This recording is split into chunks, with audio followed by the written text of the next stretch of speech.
Good morning from the media channel of the Hartford Public Library, where we're back for another Sunday morning chess. My name is Jan van der Mortel. I am Tú pues Rikusado la puedes dejar. international chess En las propuestas de master, Discord puedes dejar los temas que quieres que nos aprendamos para la. and I'm getting something I don't want. There we go. And I'm going to look at a tournament that some Hartford High School players are playing this morning. There's 4 of them. And they're going to play a 3-round event. After that, they'll play a semi-final and a final. The time control is game in 10. They're playing on chess.com. There's 4 players playing this morning. And we're going to look at both games as they just started. We'll start with a game between 2 J brothers, J-Sean 7 and Javius 07. They have played each other many times before in this particular tournament. And last week, J-Sean won the tournament. The game is off to a good start for the Black King because it has castled already. And it is fairly safe, although White might be looking at some Queen H7 checkmate. Yeah, he certainly is. And Black will have to respond appropriately. Probably move G6, block that battery of... The rook is interesting, but the mate is more interesting. Let's go back and see how that happened. Javius has used the queen... early queen development to try to checkmate several times in these past weeks. Here he comes. 4-move checkmate attempt. Queen out, bishop out, and hit this weak spot on f7 that only the Black King is supporting. Black did defend successfully against that by playing knight f6, and White played very aggressively with pushing the pawn to d4, sacrificing it, which is quite an interesting idea. Actually, he played bishop g5 first, but he could already have tried e5 immediately. In which case, Black would have to do what? I'm not so sure. Is there actually a good defense? Probably there is not. Because if the knight moves away, the queen comes down to f7. And after e5, if the knight doesn't move away, the pawn will just take that knight. So d4 is a very clever move, in fact, and Black should probably simply defend the pawn on e5, so that if White takes, Black can recapture, and then get ready to castle. In the game, White didn't play e5 yet, but played bishop g5 first, which gave the Black King just enough time to castle, and now the rook and the king are protecting this weak spot.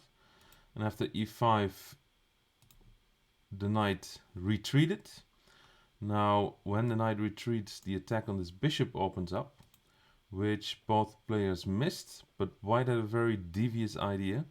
Javius has a very devious idea. He's trying to line up a battery on this pawn on h7, which Black can defend against, but not like that. So in this position, Black's only decent move I see is blocking this battery with a pawn to g6. And then the game would have continued. Let's see at the other game. We also have a quick checkmate on h7. So I guess the theme of the day is get that bishop and queen lined up on the battery on this b1 to h7 diagonal and checkmate. Let's see how Nighttime did this against the 3rd J brother, Jezine. Nighttime started with queen pawn to d4. Okay, so no 4-move checkmate attempt here. And Black played pawn to e6, and after e4 it became a French opening.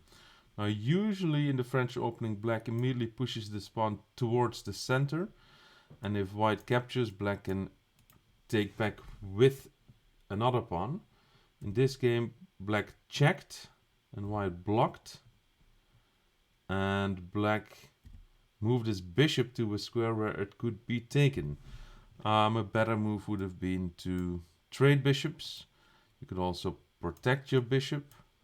You could also protect your bishop like that. After bishop a5, Nighttime didn't hesitate and captured a free bishop. Knight f6, attacking this pawn on e4, and white defended with knight c3. Now this is a good idea for the pawn, but now this bishop has doesn't have a lot of squares left, so I'm looking at knight c6 to attack the bishop. And if knight c6, the bishop cannot go to b4, so white's options are a bit limited. He might have to play knight c6, pawn to b4 to protect the bishop, but after b6, maybe I should. Let's see if I can put this on the board. After knight c6, the bishop is trapped, so white has to protect it, but then the pawn can attack it. And I guess that's it for the white bishop. Yeah, so knight c3 was not the best move.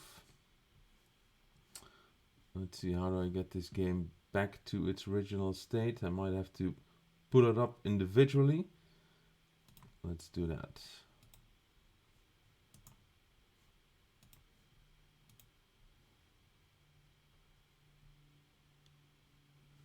Here it is. I'll flip the board.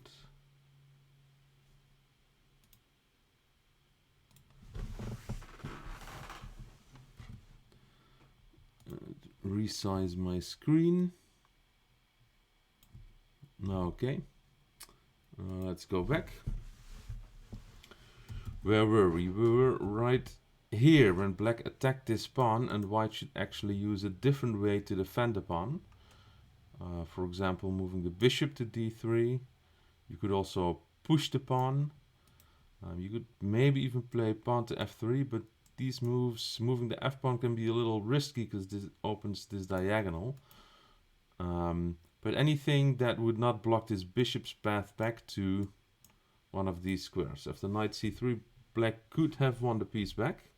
Black castled, and now white actually played a very good move, moving the bishop away, attacking the rook on f8, which black will not defend against. Instead, black is probably trying to start some counterattack on this pawn, which might work, but it might also not work.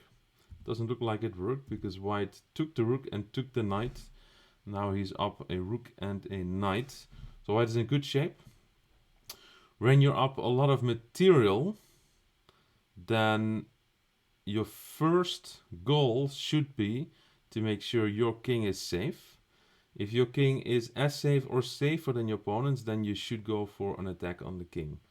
Because if you use all your extra points or pieces to attack, then your opponent will simply not have enough points to defend their king. So let's see if white manages to attack that king. Well, I already know it did because it was checkmate in a few moves. So let's see, pawn to d5, pawn to e5. I like that move because by not taking on d5 and black recapturing, that black bishop would actually attack the queen and be able to help to defend it against the white queen. So after e5, this pawn is stuck and this bishop is stuck on this diagonal. At best, it could try to go out like this, but that's going to take some time.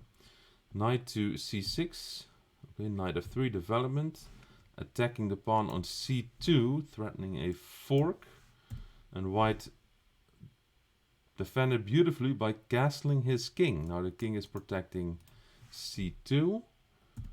The knight retreated, the bishop comes out. Very good play by white. White is developing with every move. Now he's moved all these pieces at least once, and he has castled his king.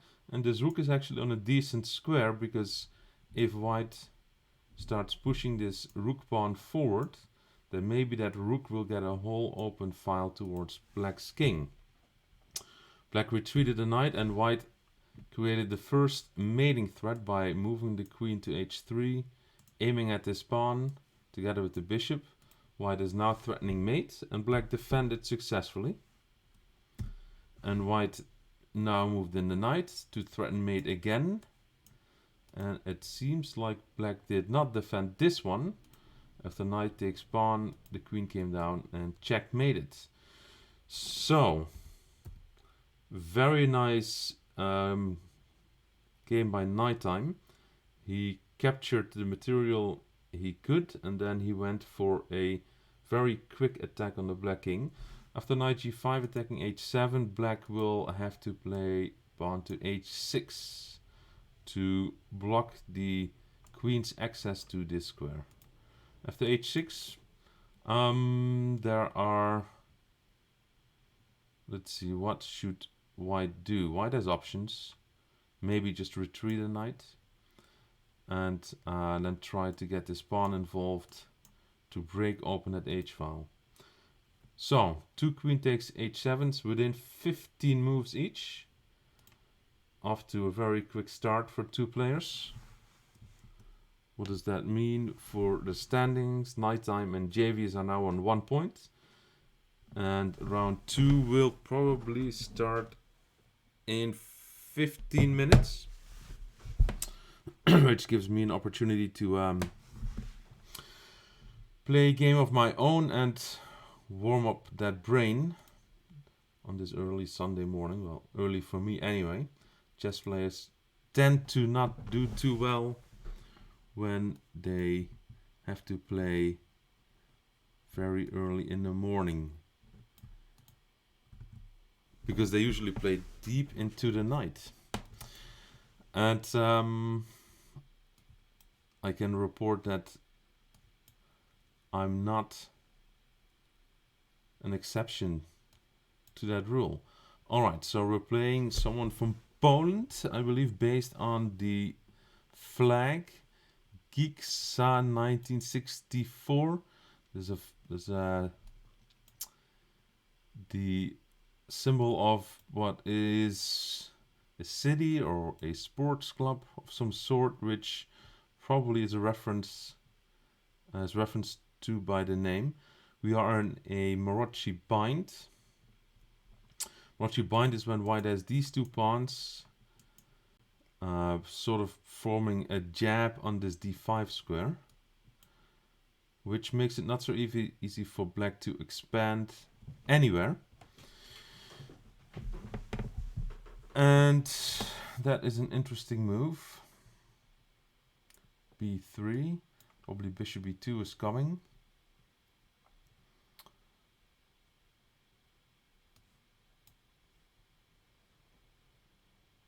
I will move my pieces out so that my bishop can move and my rooks will be connected. And the pawn push I'm looking for is b5 at some point. Right now there's 1, 2, 3 attackers of white on b5, and I've only got a pawn and a queen defending it. So he's protecting his bishop so he can move his knight. So it would not be unreasonable for him to move his knight fairly soon to d5. I'm a little slow going. I'm already down a minute. It's not going very well. Let's play e6 and stop knight d5. He's attacking. I'll protect. I don't know.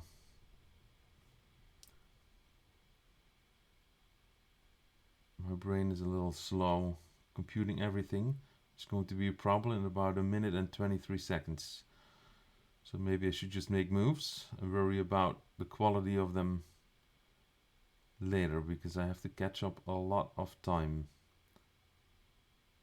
Let's try to make moves that don't lose anything. How about that?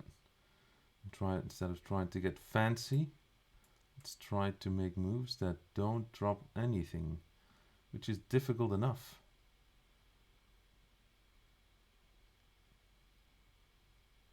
Okay, he's going to double up on the pawn. Okay. Let's get ready for that. And I will move my queen back to protect the pawn. Now I have to be careful. Queen takes knight, pawn takes, rook takes. My knight is still defending, so that's fine.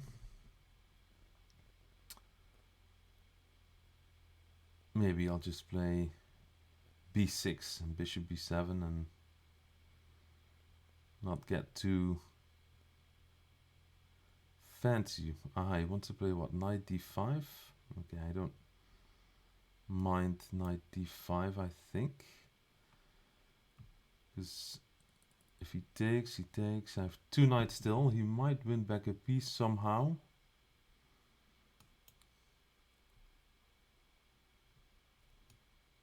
Oh, he's going to play b4. Okay, well, that makes sense. Let's start by moving the first knight. If he takes, I'll take back with the bishop. And if he kicks my... he does not do that. Now I have to be careful because I don't have a lot of safe squares. Let's try to just trade some pieces. 44 seconds. Okay. Retreat. Retreat. c4 is almost hanging. Let's take this guy. Stick the rook to c8. I have to try to get even on time. Let's just play a few waiting moves. Not do too much. He actually might be doing the exact same thing. Oh, I forgot about that. It's too bad. Drop the pawn. I succeeded in not dropping anything for quite a while. He's playing, starting to move up as well. He's losing a piece. What is this all about?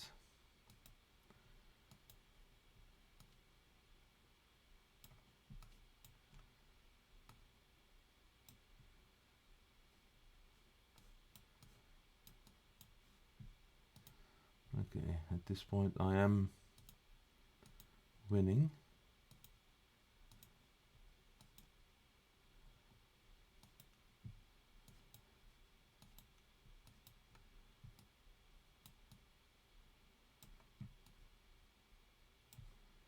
Now we have a mate.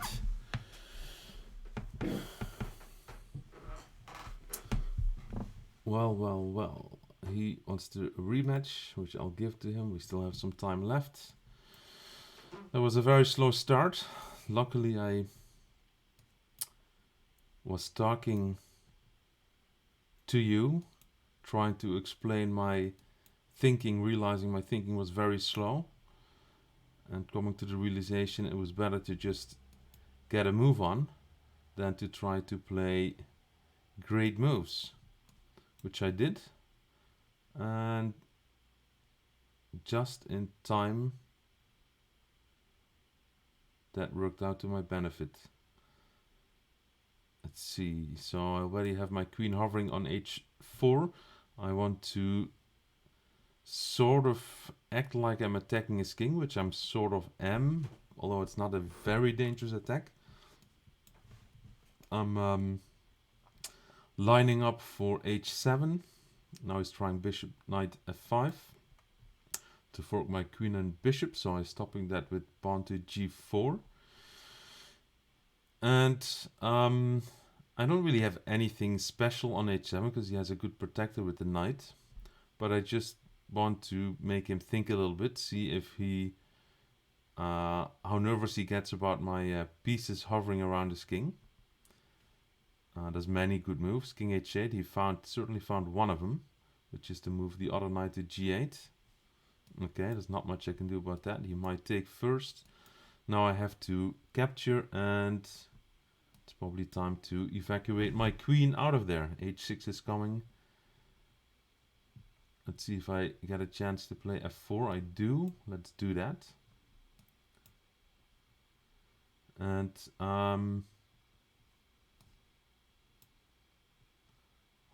is h6 a problem now? Could be. Followed by g5. I don't know. My rook is running out of space a little bit. I still have square e5. Oh, and then I am actually running out of space. That's too bad. All right. Well, my attempt to not lose any material didn't last too long. So how am I going to go from here? Okay, let's just try to... I even missed that move. I thought knight c6, but okay. Let's try to get my pawn to d4 and act like... No, there's no acting. There's no acting. Let's protect pawn to e3 and just do it that way. This is not looking very good, to say the least. I'm up on time, so I do have that going for me. Let's see if I can fake some queenside action.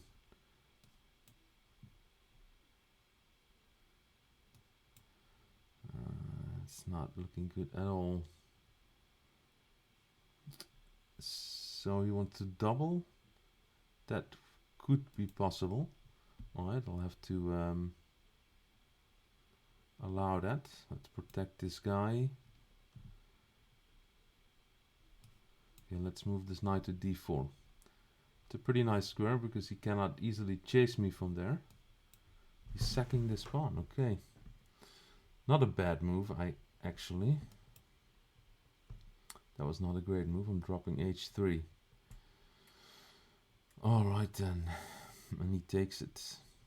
Let's attack the b pawn. My only chance is time, and the chance is very slim. Let's wait a little bit. Yeah, this is a disaster. Rook c2 is not coming. Okay.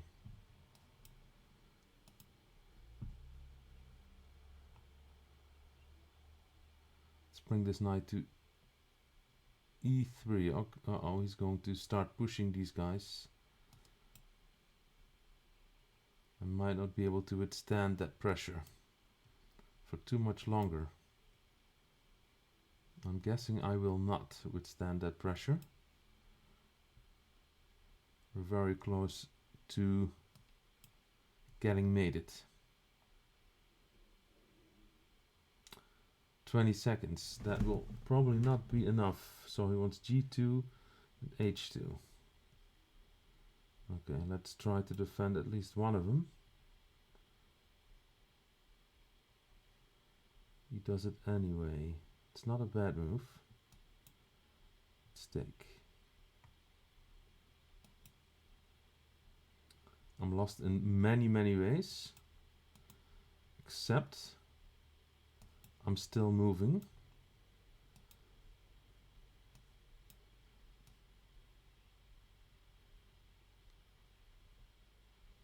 And he's running out of time. Beautiful. And he wants to play again. No. Let's see if the next round is starting already. It is not yet. So, review of this game. It wasn't very good.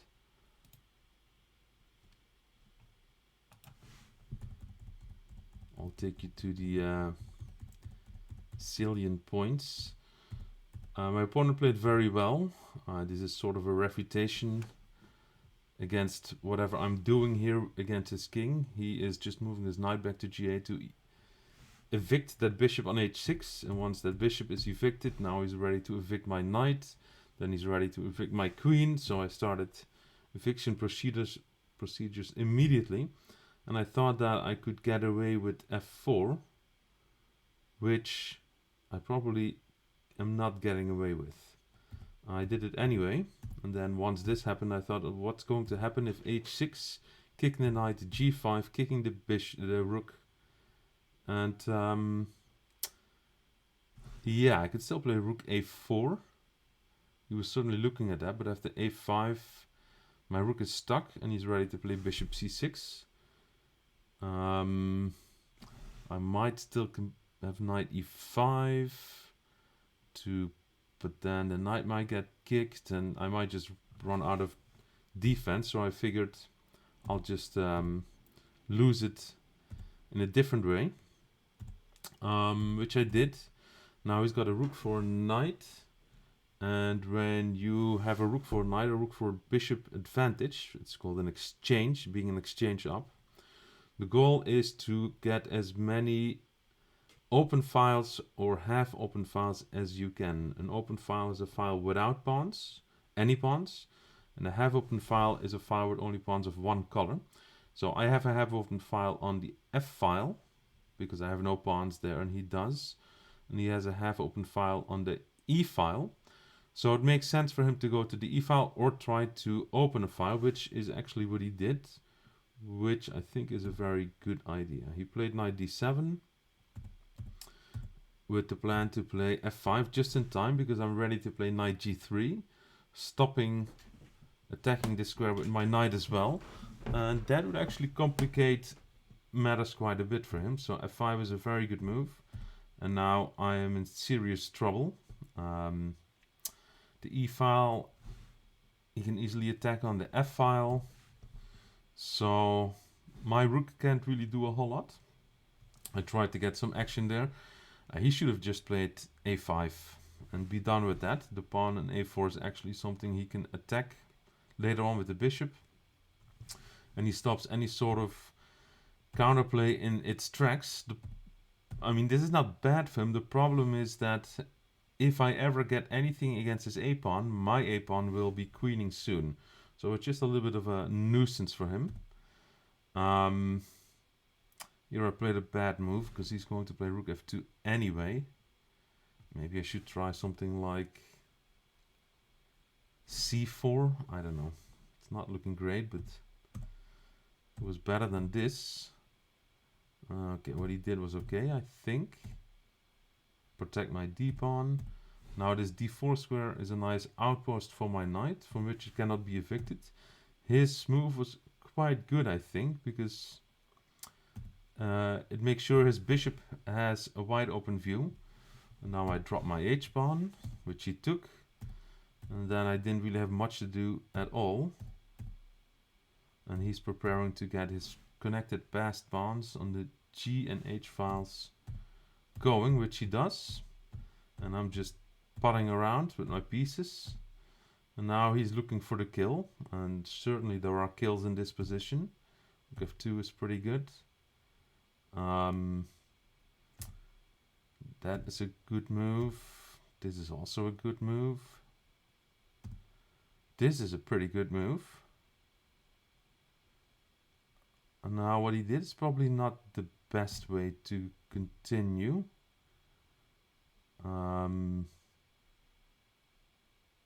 Actually, it's pretty okay. He should take on e2. Bishop takes rook g5. And then he'll win the knight and he'll be up a rook. Gave me an out into a position where I'm still half alive. And he was running out of time. Which reminds me that the second round of the tournament has just started. The first round was liquidly split. Oh, they aborted this, so they'll probably be started soon. With double checkmates on h7 right out of the gate. Let's see how they will fare in this second round.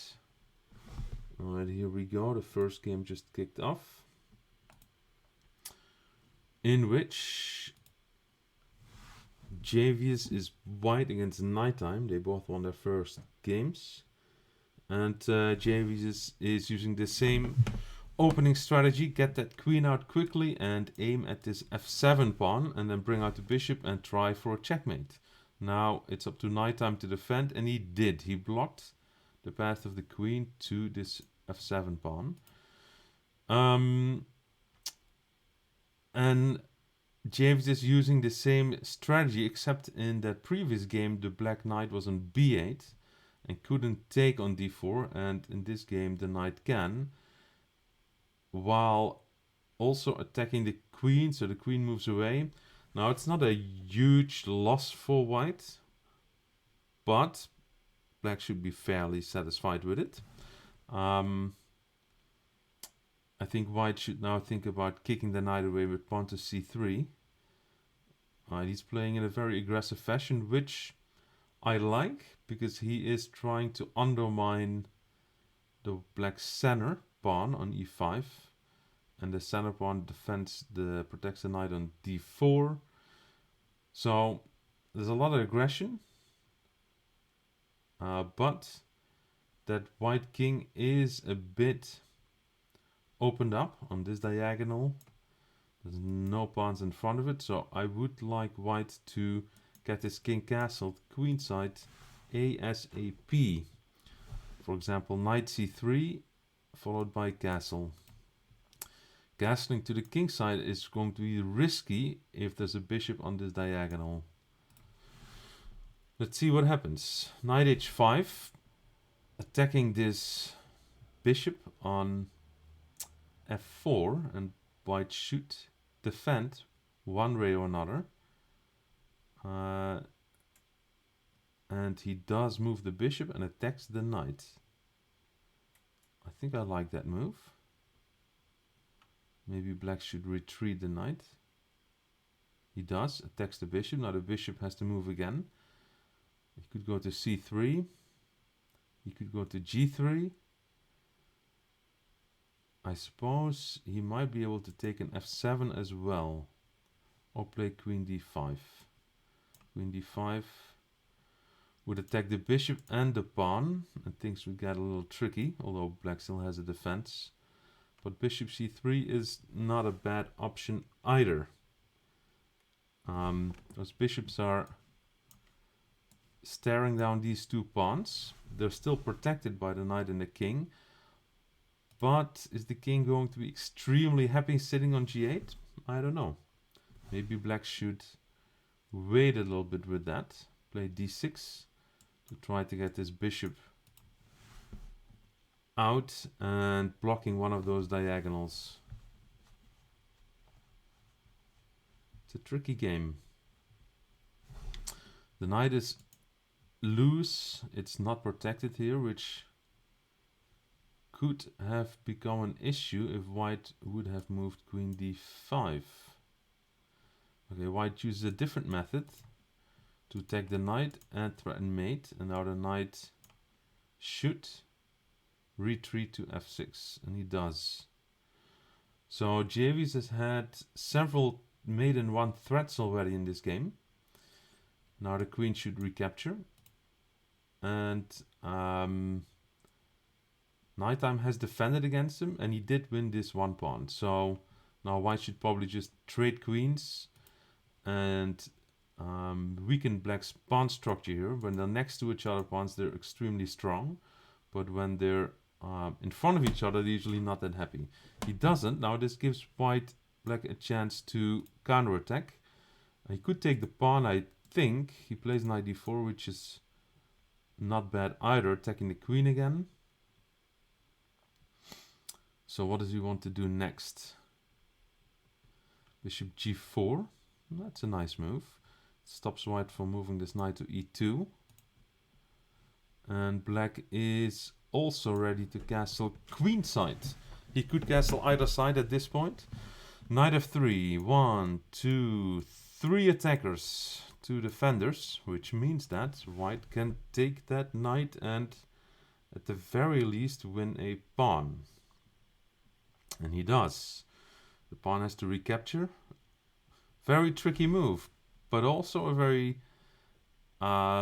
tricky move to the black king. Actually, there's a mate. Knight e2 check, king h1, knight g3, h takes, queen h6 mate. Now that was a very complicated tactic, and what black does is fairly complicated as well. He moves the bishop, allows the rook to take his queen, but he is attacking white's queen as well. So in the meantime, black keeps this discovery of the knight and the bishop on the white king. So I'm suspecting that white is in some danger. Well, first of all, he's threatening mate in 1. So I have a feeling white probably has to take that queen. He checks. Okay. Counterattack and black blocks. Good move. And now white is facing the same problem. And it's a problem he must solve. Because if he does not solve it, there is going to be a big issue for the white king. Alright, so I think that was probably a good move. And now just recapture with the bishop. Yep, and if black takes that rook, get this king out of this diagonal immediately, like king f1 or king h1. Because with this king sitting here, black is threatening to take on c2, and there it's going to come. I have no doubt that black is going to win the white rook. And this is probably decisive. I don't think Nighttime will let JVS get away with that one. So this was a very, very tight battle for about 19 moves. But now black seems to have the upper hand. Yes, black is up a rook. And the black king is completely safe because white only has a bishop and a knight. If white wants to have any chance of checkmating, he needs to promote a pawn. But these pawns, they're not likely to promote in this game. So, what should white do? Well, white can do two things. He can try to play for time, but black has 6 minutes on his clock. So that's probably not going to be an issue. Which leaves just one option, which is trying to go for some sort of a stalemate. For which he will have to make sure only his king is the one that can make moves. So he has to try to get these pawns blocked or taken by black, and then he has to try to get rid of his knight and bishop and somehow hope that black will stalemate him instead of checkmate him. Now the bad news for JVs is that in my lesson with Michael yesterday, we spent quite a bit of time talking about playing for time, for the clock, and playing for stalemate, and defending against it. So the odds of Nighttime messing this up, I'm afraid, for JVs are extremely low.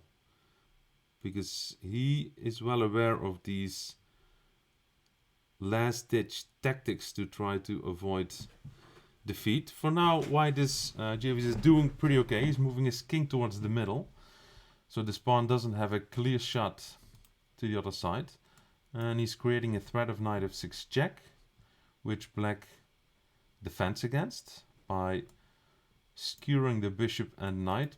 White could move pawn to g4 if he wants to defend against it.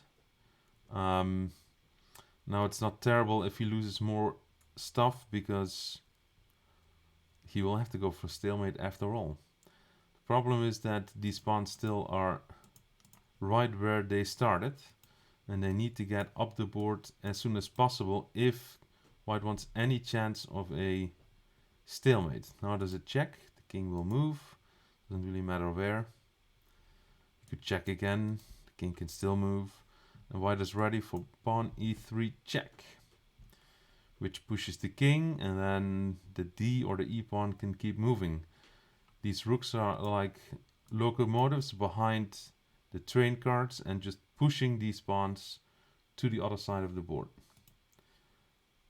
I don't think it's going to take much longer because the king is running out of space quickly. Just 3 squares left on the bottom row. Okay, I think he's ready for e2 check, e1 queen. This knight is protecting that promotion square. White finds one more check. Black gets out of the check. And he's ready to play e2, is my guess. e2. Yes or no? He takes the knight, which was not really necessary. Also doesn't really hurt him. e2 check, e1 queen mate. And that will be it. Bishop a5, king c1, e1 queen mate. And that will be it. d2, king takes knight, d1 queen mate. That d1 queen mate. Okay, there it is. The mate is there. Again, a very convincing game by nighttime. JV's played very well the first 20 moves of the game. He tried to checkmate nighttime twice. Nighttime defended. And then a bunch of tactics happened that worked out in nighttime's favor. So let's see, well, what's going on here. Hold on. I see a queen ready to checkmate. And I see these bishops. I see a rook. I see white has all his pieces except a pawn. And black has lost 2 knights. Uh-oh. That was a turn of events. That's something we will have to look at in more detail. In the meantime, I see a fifth player has showed up. Ngozi. So let's adjust the standings here.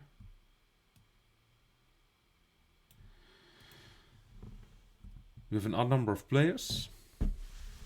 And it looks like Ngozi crawled back from the face of defeat.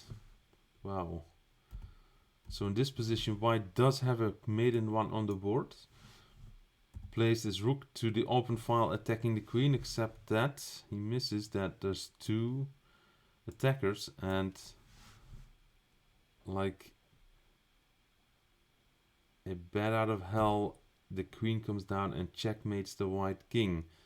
Probably a fairly upsetting loss for Jason, given that he was doing so well. Let's take a look at how they got there. Queen spawn. This is called the Dutch opening. d4, f5. Bishop d2. Pawn to c5. Looks like white can take that for free, and did. Bishop c3, knight. Okay, so far these players are doing fairly okay. Pawn to d5.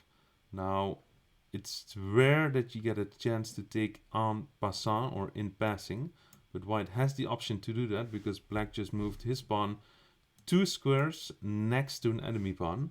And now white gets one chance, and one chance only, to take it as if that pawn only moved 1 square. This is a very odd rule, very old rule, about 500 years old, which came about because about 500 years ago they changed another rule. The game as we know it now has been, with exactly these rules, has been played for about 500 years. The game itself, or similar game like it, with a checkerboard and pieces like a king and rooks and small soldiers, has been played for a couple of thousand years. About 500 years ago, pawns were only ever allowed to go 1 square, no matter whether they were on their starting square or not. And the game was fairly slow compared to this one, because the pawns couldn't move 2 squares on the first turn. So to speed up the game, the rule was changed that if a pawn has not moved yet, it can move 2 squares on the first turn. But it was also thought to be a little bit unfair that now suddenly a pawn could pass another pawn by going 2 squares. So they also created this en passant rule, which is French for in passing, that if an enemy pawn ever tries to pass a pawn on the file next to by going 2 squares, not giving it a chance to take it while passing, that enemy pawn now gets one chance and one chance only to take it as if it only moved 1 square. So white could take this pawn on d5 by moving the white pawn to d6. Probably white didn't do that because this is not something that you're going to see if you've not played a lot of chess and have played a lot of en passants in your life. And it's unlikely Jason or Ngozi might have even ever taken a pawn en passant. The move e4 is a very daring move. He's saying, you're attacking the square with 3 pieces, come and get me. And black is saying, no thank you. Well, I would have taken it, but either way, the game goes on.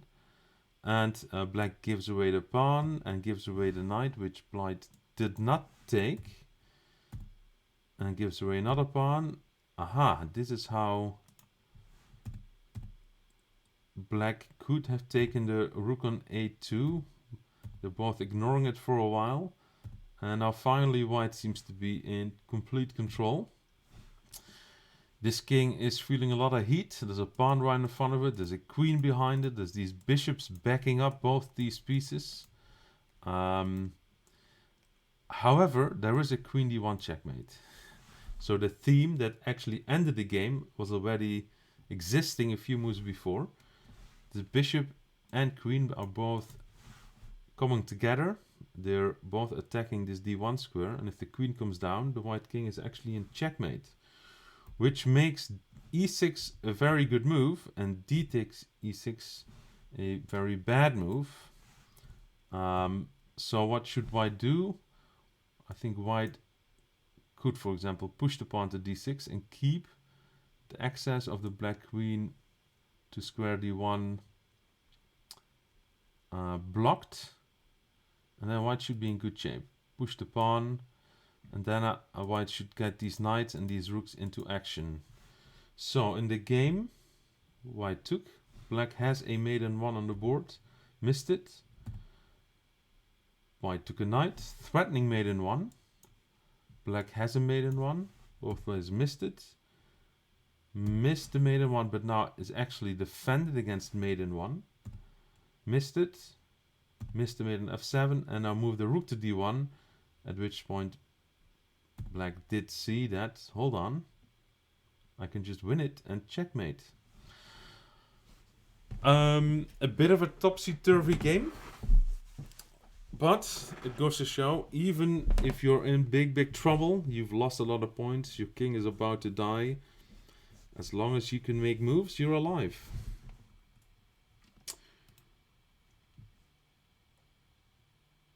Let's see, there is someone playing, or Jason is playing for fun, because I have no idea who Matteo Pazzo 7 is, from Italy. They'll probably start again in about 10 minutes. What are the standings? Nighttime won twice, and then Ngozi got a half point by for the first round. She was the odd player, so she's only half a point behind and will probably have to play Nighttime next.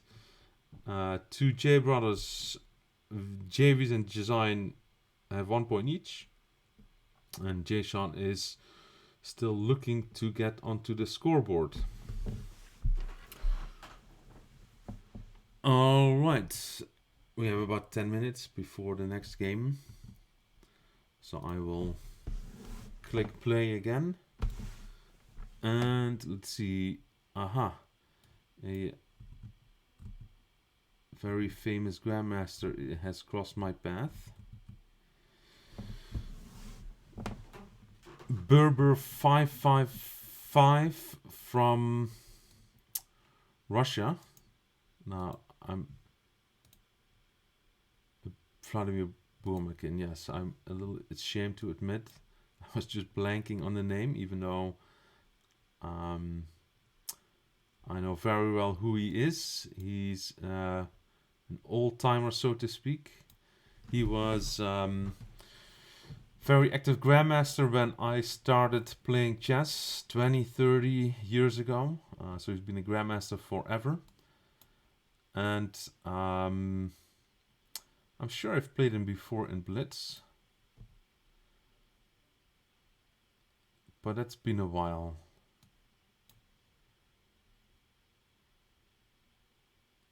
It's a fairly accurate picture of him. Maybe he's from his younger years. Oh, and he's playing a pretty decent move. Okay, I don't want that knight to take my bishop. He could play knight c5, chasing my queen further away, or he plays queen b6. Okay. I'm just going to go back. Let's see if he wants to take. He does.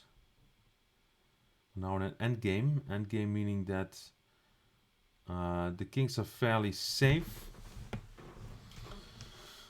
And because the enemy queens are gone and the kings could get active. Okay, let me first at least trade these bishops. It's not really a big deal. My goal is just to try to get ahead on the clock and bring the game down to the final few seconds without trying to lose any material. So I'm just going into a Holden pattern now, trying to not make it too obvious. Let's just trade some pieces while we're at it.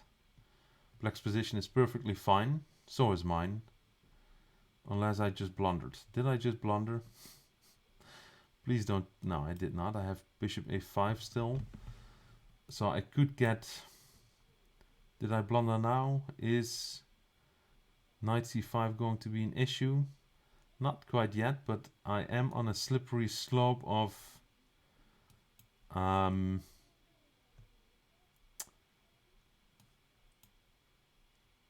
getting ready to lose something because it was just getting a little...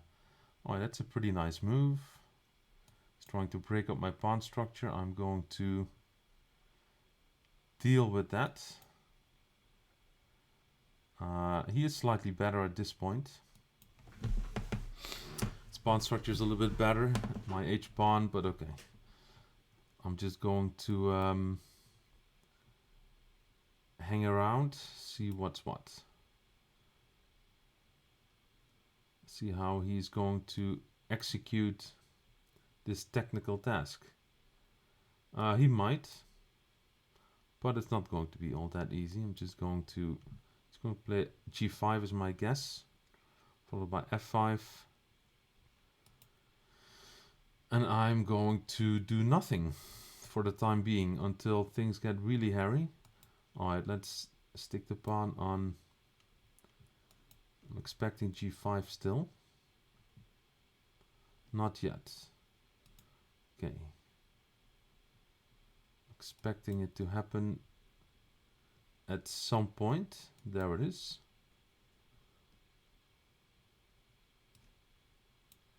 So e3 is a bit of a weak spot now. Now the move e5 becomes an interesting idea to push.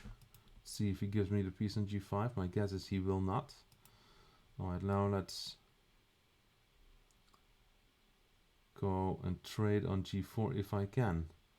Also have to speed up a little bit. Still a few seconds behind. It's a very poor game on my part. But then again, I was not really looking to play a great game anyway. Let's see. He plays f5. Now he plays rook h4 is my guess. Okay, let's try to get ready for the pawn push to f4.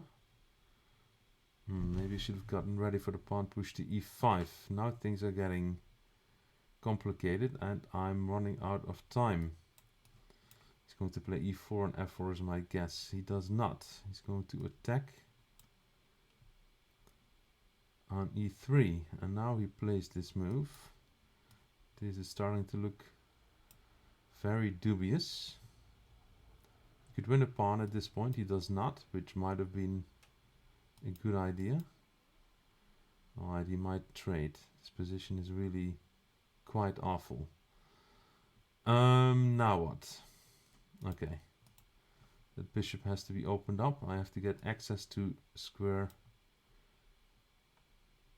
c8, and he's going to try to protect that.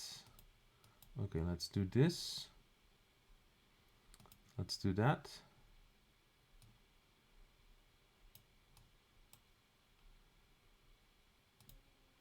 Let's push. Let's push. Let's attack. Right.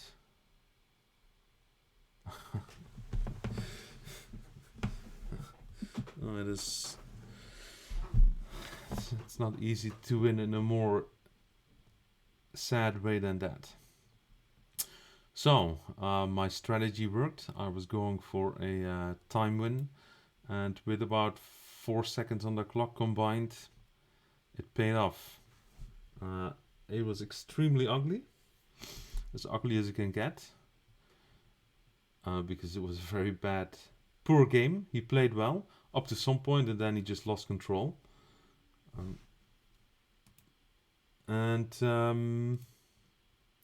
Let's see, where did he lose control? I think this was all going hunky-dory for him. Actually, I thought maybe he should play e4 and f4 right here, but okay. This is not bad either. I think it might be almost the same as the game. He could take on d4. I mean, nah, maybe the e4 is better. e4 is better. Never mind. Okay. Alright, good move. I think he should maybe simply not trade, because once he trades and he ever moves away from g5, I get to move my pawn and activate my bishop on this diagonal towards the base of his pawn structure. And once my bishop gets to b7, all of his pawns are Pac-Man worthy. I mean, if he takes, he would have to go bishop here and try to get to my pawns first, but he can't. So actually he should keep rooks on the board. Just rook h7 and go from there. So this is an escape. He's ready to play king g5. So I give up my pawn, open the diagonal. And now I'm just in time to grab enough pawns. I mean, he could still play better here, like take on c5. But time was running out. He could force a draw in many ways. And he is ready to force a draw by winning my bishop and then winning my pawns. But he ran out of time. Just as I was envisioning it right at the beginning of the game. Or so they say. Alright, the round 3 is starting. Maybe this game will be aborted because I don't see any moves yet. Let's go with the players in first and second place. Nighttime and Ngozi Hibbert. Some funky business is happening. The pawn came to g5 where white can take it, and white will take it now. Which is not that great for black. I mean, it's still playable, but I have a feeling black's pieces are going to be in some trouble here. This knight is still protected by the bishop, so the white queen cannot take it, but the knight isn't really doing anything. And now it's getting evicted or lost. So the knight, if it wants to survive, it has to move back to one of these squares. If it does not, it will not survive this game for much longer.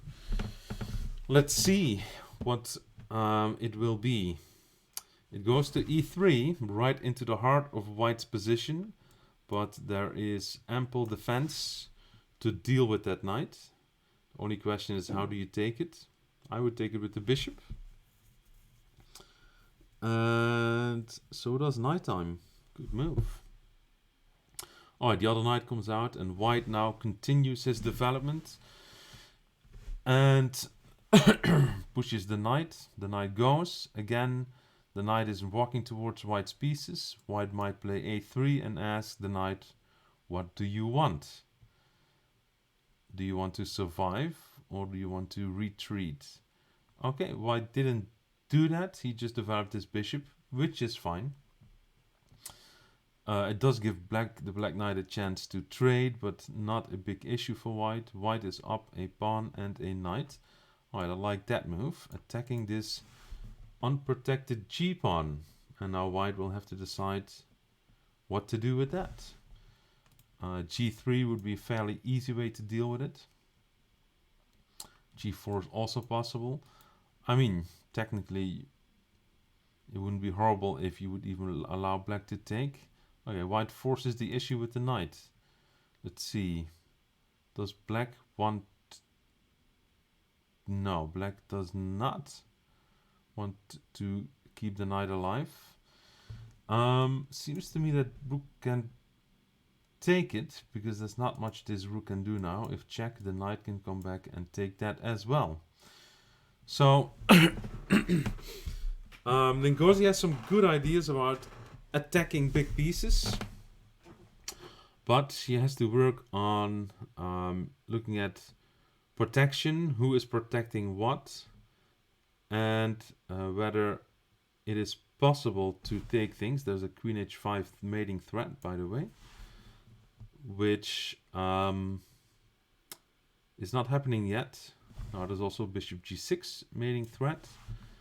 There's almost no defense against it. I guess you have to move the queen to f6 or so the king can run. But white is up a lot of material, and black will either get checkmated or lose a lot more before getting checkmated over the next couple of moves. Let's see, there's a mate on 2 squares, and one of them was found. Let's look at the J brothers, Zion and Javius. Where, what is going on? Black has all the pieces except the pawn, just took a knight.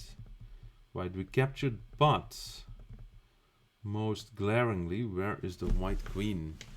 Okay, let's take a quick look into the history. The black queen is disappearing as well. Into the history of this game, where Javius is using the strategy of attacking the weak f-pawns, and white defends, and now white has a chance to actually take black's f-pawn. Does not, although okay, again with the f-pawn, right? So where is white's queen going to go? Just about here. Okay, yeah, white should move that queen away. So this is where the queen goes, and this is where black's queen is disappearing. So we have a more balanced position now. White has 3 minor pieces, as does black, but black has 2 rooks and white only 1.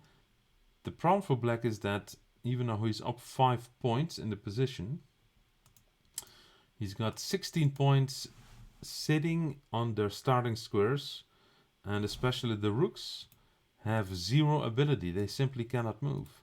The knights have only a few squares. Okay, there goes the first one. That's very important, because if you're up material but you are not doing anything with that material, then it's not really doing anything for you.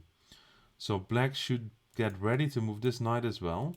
So black can move a rook f4. That's a daring move, and black was not impressed, although I sort of like this idea as well. Now if the knight moves, the bishop can take the pawn. So in a way you're sort of immobilizing this knight here. Now is it a huge deal? It is not. Okay, so black does move the knight, and white can move this pawn, attacks this pawn with check and the rook. So I suppose rook e8 has to be played. These are not the easiest moves. There's sort of like only moves to make sure that black keeps... Okay, check is not bad, except there's a bishop that can take it. Spotted by white, very good. Long range attack, long range recapture. It's check, the king has to move. And now black has to deal with this pawn on e5. For which there are a few options. Knight f7 and rook e8.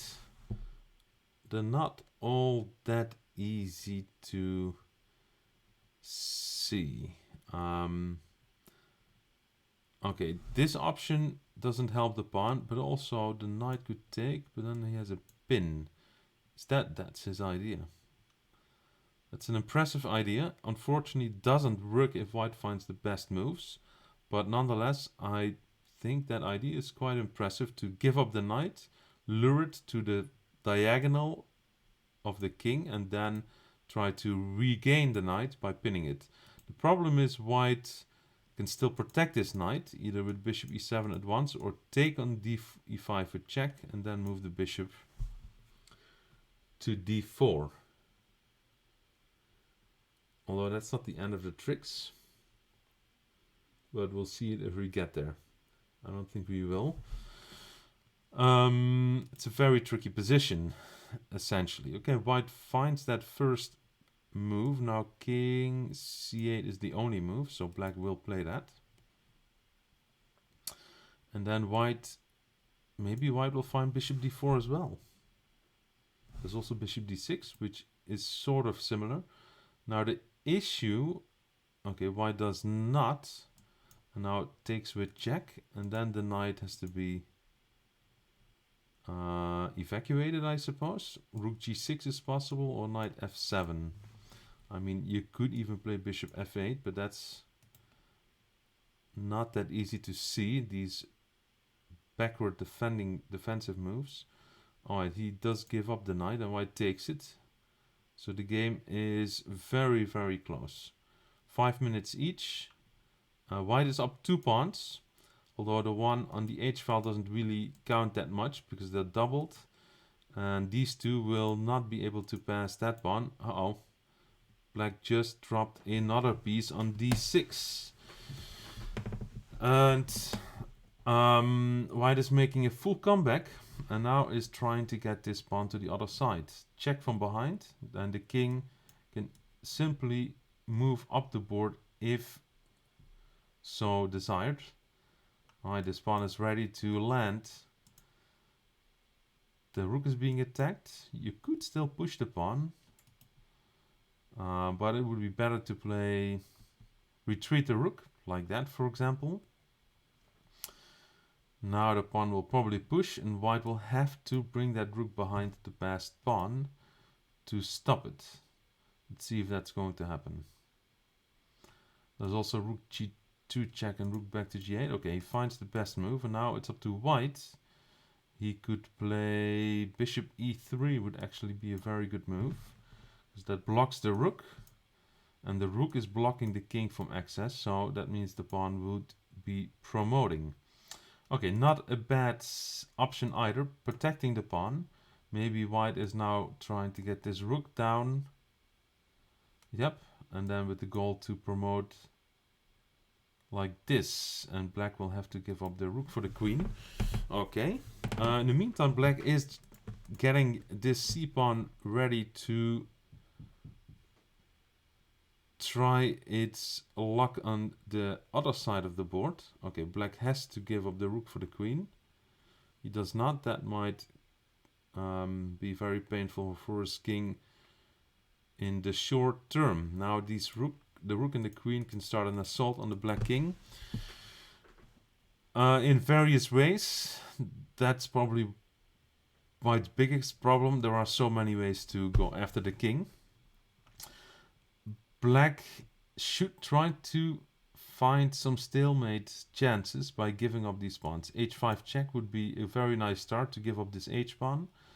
And then get these pawns stuck off the board, and then hope that you're going to survive with the king. Now the king has to go to a4. So for example, if... Okay, it's checkmate, so it was well played by white.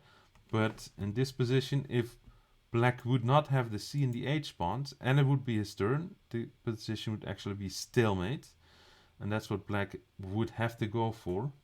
Somehow losing all his pawns, but he didn't get a chance, and white checkmated.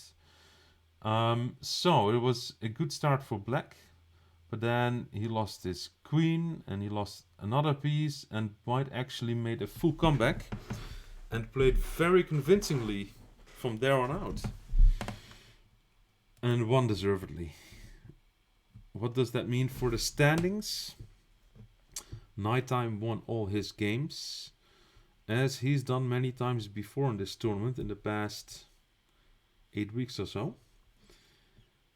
In second place is Design, is what it looks like. Javius has 1 point, so Nighttime, Nengarzi, Hibbert and Design are definitely going through. And the only question is, who of the two players, Sean7 and Javius07, will join them in the semi-final? I don't know if there will be a playoff. Let's see if I can find out.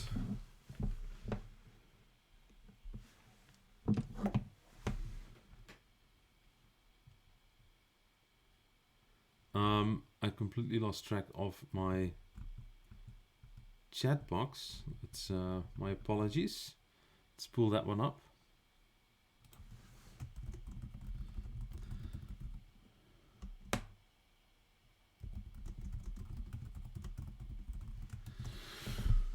Coach CK, good morning. So the top player in this field is Nighttime 03. He has won more than half of these tournaments on Sunday morning. They are all part of a Hartford Library program that's being organized together with Boundless and with Team Dick USA. These players are from Hartford High School, and they get a lot of chess instruction. Most of them just started playing chess earlier this year. And if they go to all the classes, which is almost impossible to do because there's 4 of them every week, and all the tournaments, which is once a week, then they get to play a lot of chess. And it looks like in this tournament too, Nighttime is on his way to victory. He won the first 3 games. The semi-final should start as soon as it's clear who is the 4th player. Let me see. Maybe Daniel Zhao, the tournament director, is listening in and he will respond to me by text, or maybe I'll just ask him if there is a playoff for 4th place. Excuse me. Let's see. Maybe the game will show up if I look at it. Well, there is a game. But Jay Sean is just playing for fun against UBB. I don't know how to from Turkey.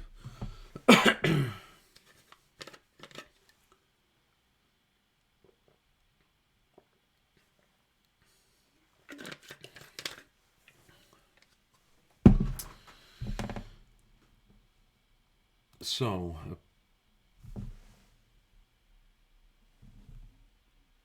apparently there is a playoff. Here it is. Jason playing with white against Javius. Hello, I have a laptop. I have one too. One I'm using. Actually, I'm using a laptop of the Hartford Public Library. And let's see who is going to join the 3 players in the semi-final. Will it be Jason or Javius?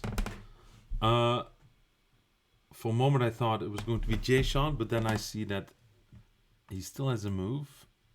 Black has King D8 to get out of the check, but it's awfully close to checkmate. Now, ironically, there's not much more white can do over there with the queen and the bishop. Black is ready to maybe counterpunch on g2, attacking the rook on h1, going after the knight on g1, going after the king. So, okay, if I would be white, I would move my knight out to attack the queen. If the queen comes out to take, I would move my rook over, protected by the knight. And once the queen moves away, my rook would come in and be a very happy camper. Alright, knight c3 is not a bad idea to develop that knight. If black does play queen g2, then queen f3 is the only move to protect the rook. Now, black has to be careful. Aha, well, I have bad news for Jason. There's only one move black can play, and it happens to be taking the queen. So in this position, actually after bishop b4, I'm thinking black wants to take on c3. So I would ask the bishop, do you want to take on c3? And when it takes, there's queen f8 mate. But Jason jumped the gun, tried it immediately, and had to pay for it with the loss of a queen, which, however, he, in a very tricky fashion, won back immediately. He played pawn to d4, opening up the diagonal of the bishop to the queen, and black responded to the attack on his pawn, not seeing that white was attacking the queen. So, alright, quick comeback for Jason. Lost the queen, won back the queen, and on we go. Now, checkmating an enemy king with the queens off the board is not easy at all, because you have to work together with usually 3 or more pieces to do that.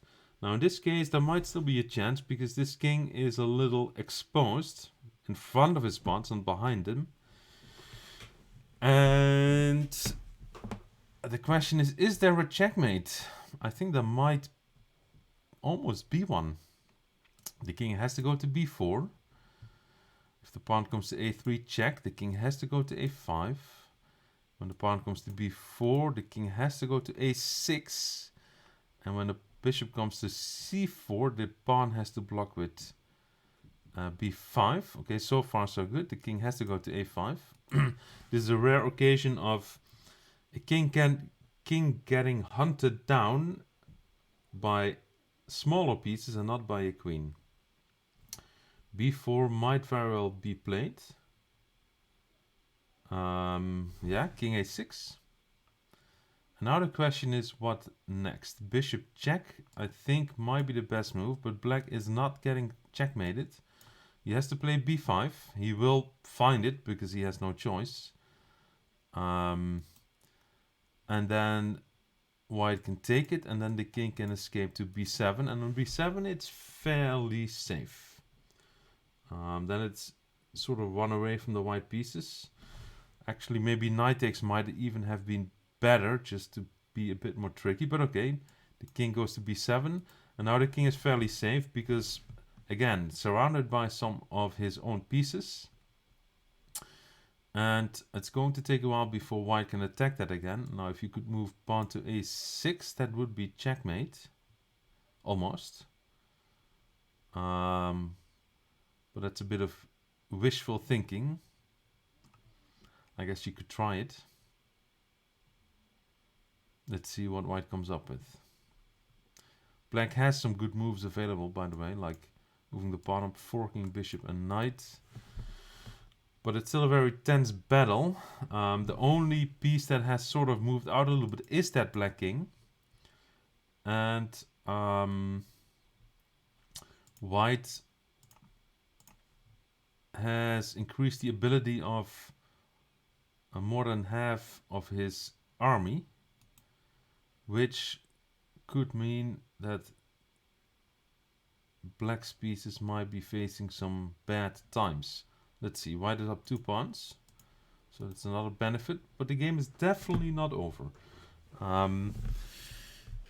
It's when you have a lot of pieces, it also means you can lose a lot of pieces, and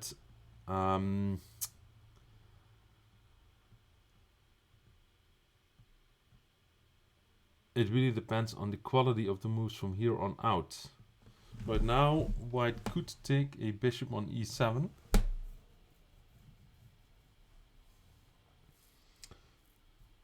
Which would be good. Although it would still not be the end of the game.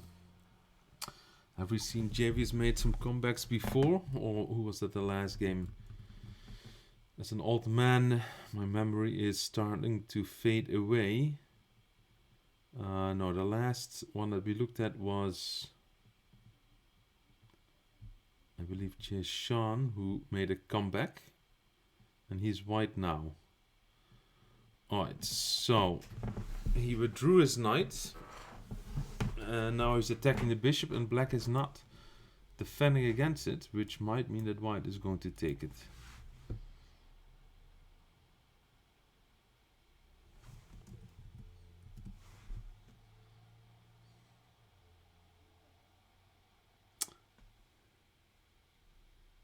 White does not. Develops the knight.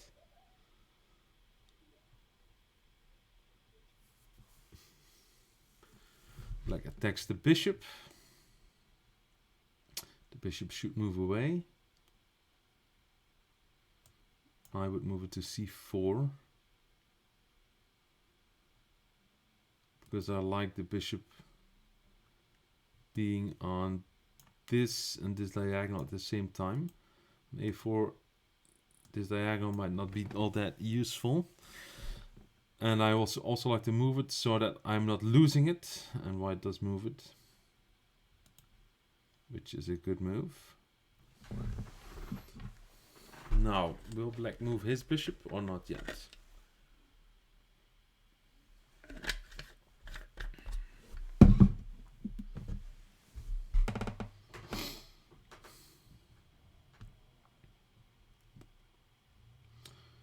There's still 4 bigger pieces on the board that have not moved yet.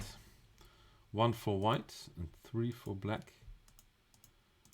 That means white's position is much more active. His pieces are way more able.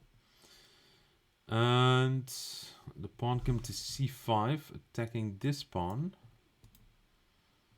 And white did not respond to that attack.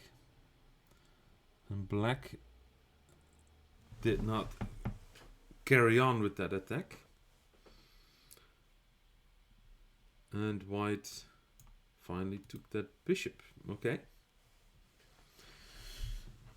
Knight h5. It seems like black is blanking a little bit on the pawn capture abilities. 1 square on a diagonal. But I do see black has some ideas with his moves. The knight moved away, so the bishop could move here. I think they're both playing it very close to the vest. White has retreated, this has gone back and forth with the knight a number of times now. Alright, the black knight finally makes its way out of the back row, and this is clearly what white was waiting for. I think he'd been looking at his rook d7 move for a long time, and now that the knight moves away, the rook comes in, and actually bishop takes knight, bishop takes pawn is checkmate in 1. And he finds it. Alright, there you go. Jason into this semi-final, which will start in just a couple of minutes, if I'm not mistaken. Let's pull up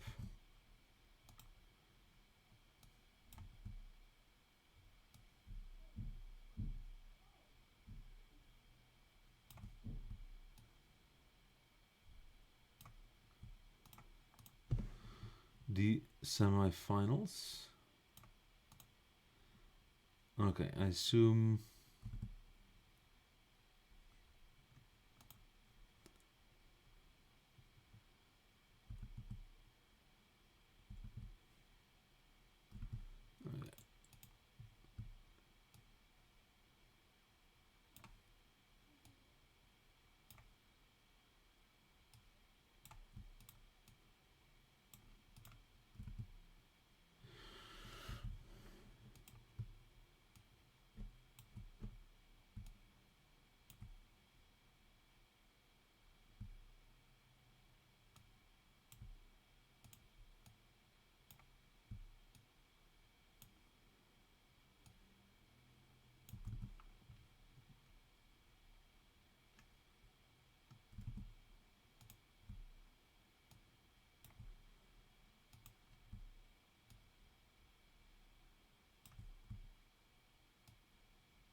Well, it took a little longer than needed, but here we are.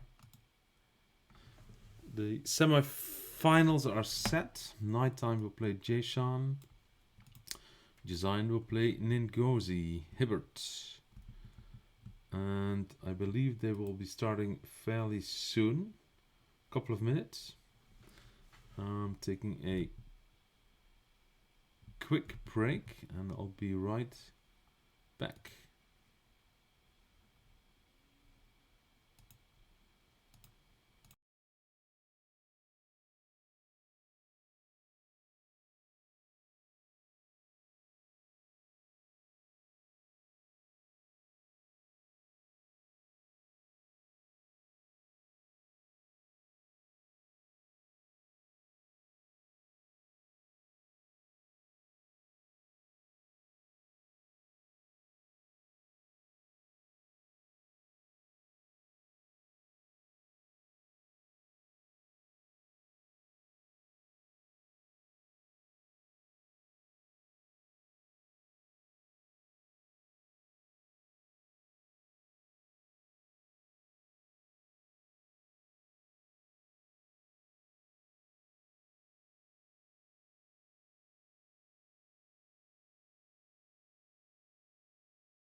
Oh, then we're back with the semi-finals.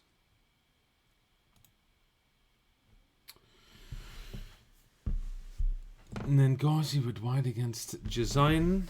We started with an English opening. Pawn to c4.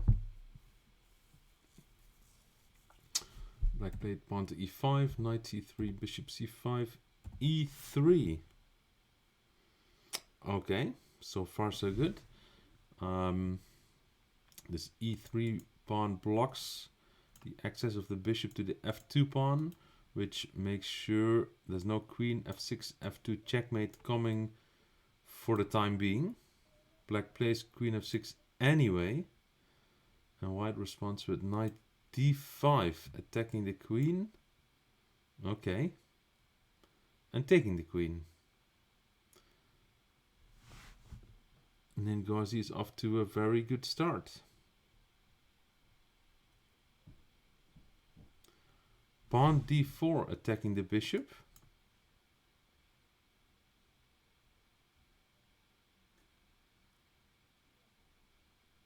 And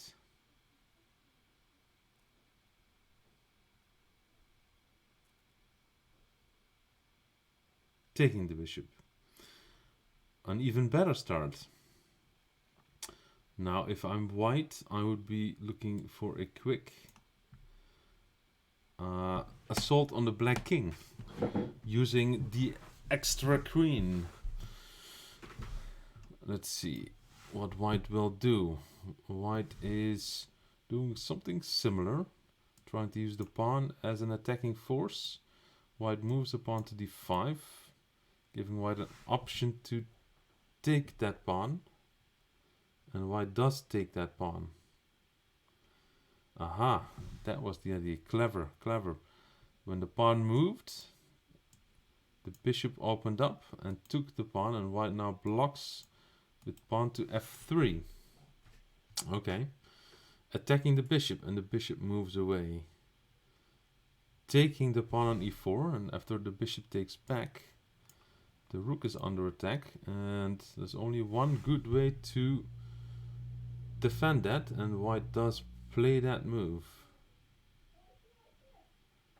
Okay, opens up the square for the rook to check,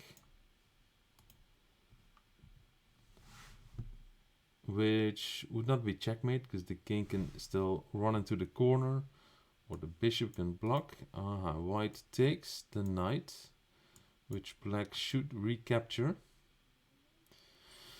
And then the rook comes to g1, and now black has to choose between blocking or running. Running being a decent option, but if white finds a way to attack this f6 pawn, things could be over quickly. Because if a bishop or queen checks on this diagonal, it is checkmate. Pawn d6, moving that pawn up, and now that pawn maybe is trying to get to the other side. For now the rooks are both still defending against that possibility, so not a big issue. Knight to f5. Alright, decent move. Knight to g5. Knight to, oh, now all of a sudden things are happening very quickly. The knight came down to e3 and allowed the bishop to take. And this is not great news for black. I like that move on the file that the king is on. White took the bishop. Rook recaptures, attacks the bishop. Will black defend it? Black does not defend it. It brings the rook to the c file. Now the king is in check and has to move. d7, rook c8 is one idea. d7, d8 is another idea. Let's see what white will do. Maybe black wants to check. It's not a big deal. Because the king should have enough space to run to. But white could stop it.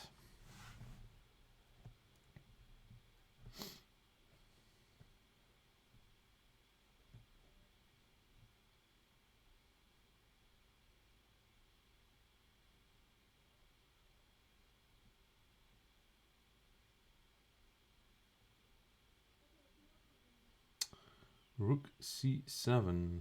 Okay, I like this rook e8 move. Now this could be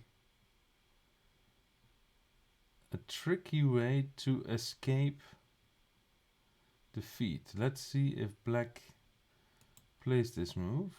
If rook check, the king has to be a little bit careful because could be some trouble. Probably not. White a5 doesn't help so much. Let's see what white is going to do now.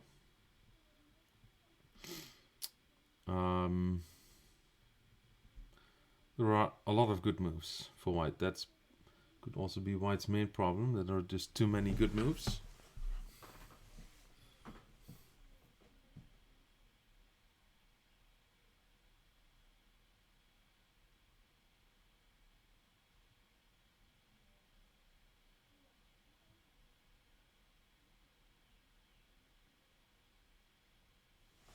Alright.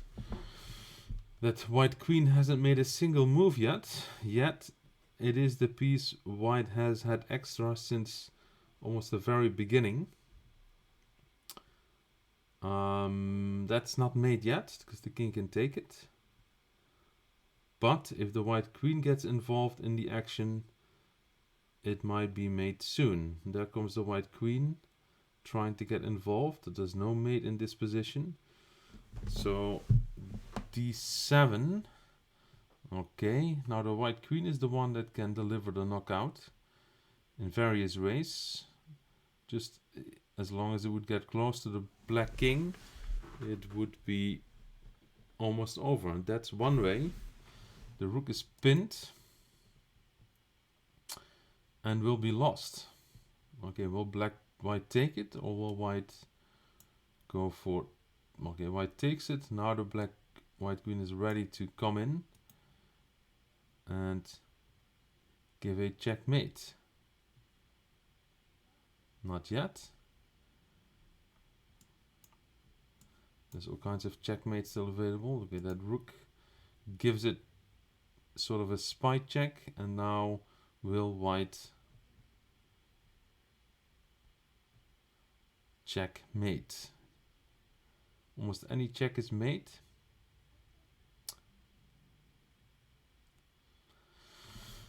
Okay.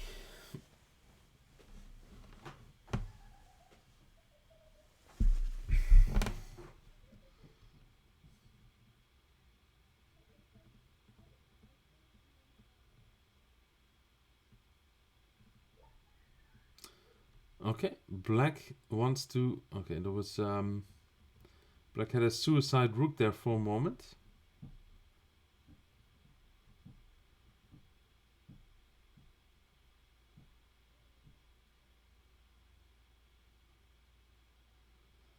Alright, now the black king is on the run. What is going on?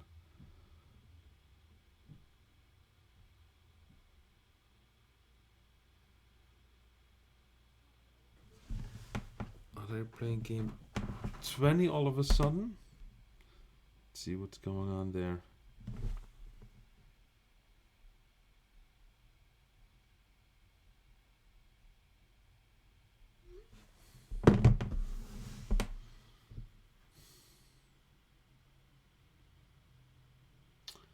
I'm starting to wonder if white will still win this game, because black is awfully close to getting a queen of his own, and white doesn't really need a third queen. Okay, now it's going to get hairy.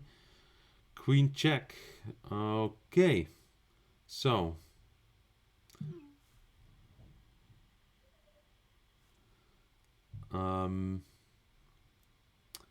whoever starts checking with every move and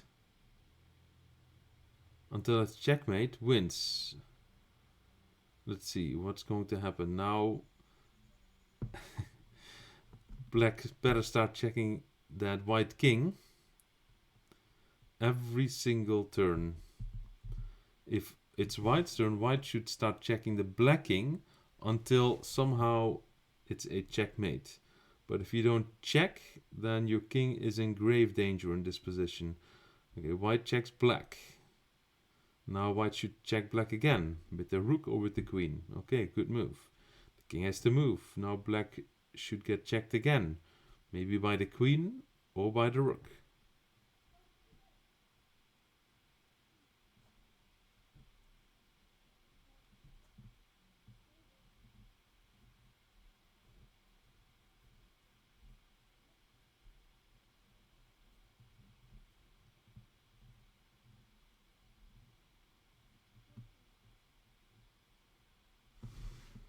Alright, this could go on for a long time. Let's see how the other game is going. It is going well for white, because white is up a rook and 2 pawns. Now black is still holding on.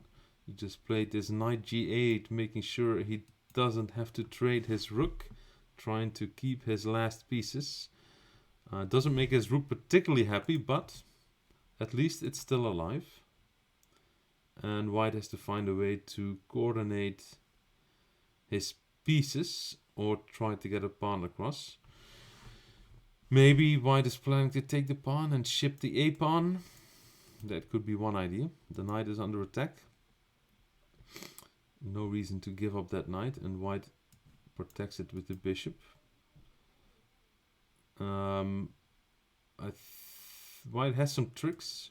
For example, rooks take check and the knight takes back. You take the rook, or rook takes knight, the rook takes back, and you take the bishop.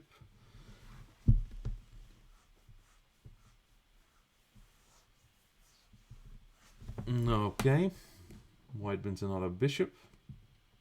At this point I would be thinking about stalemate if I were black. Let's see in the other game if we found a path to checkmate yet. We have not. Well, let's see.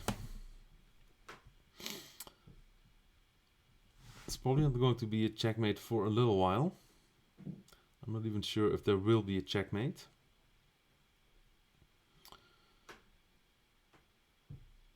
I'm going to put my money on a draw at this point. Some stalemate, or someone will lose some piece and the game will just keep going.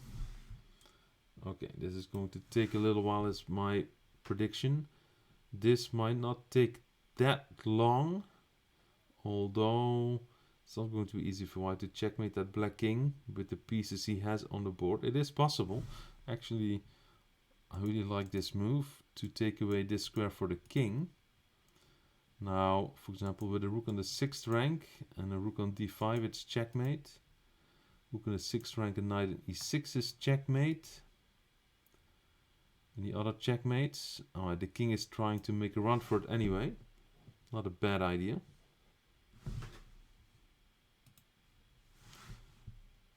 But black is not getting closer to a stalemate as long as he's got all these pieces on the board. White might be moving in for a checkmate. Alright, rook d3 check. King down, rook e2 check, and the king has to go to the back row, and then we are very close to a checkmate. Rook e3 is not bad either. And now rook e2.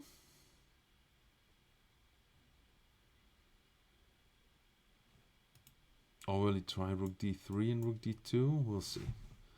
It's going to bring the king.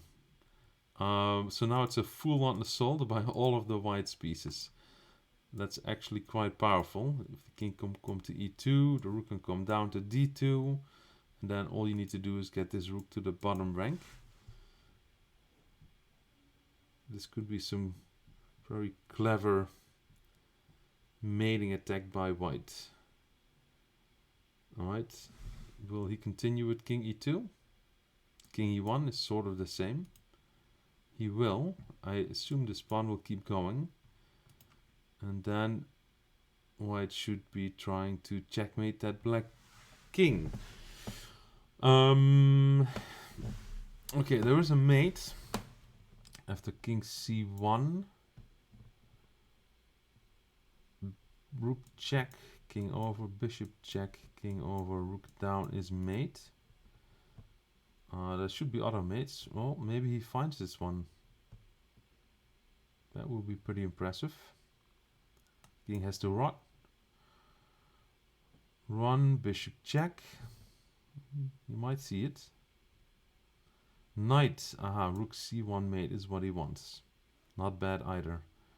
Actually, black can give a few more checks. The king will step away, or the bishop will take, and rook c1 is next. That is quite good, I have to say. Not yet. King a1, then rook c1. And there it is. Okay.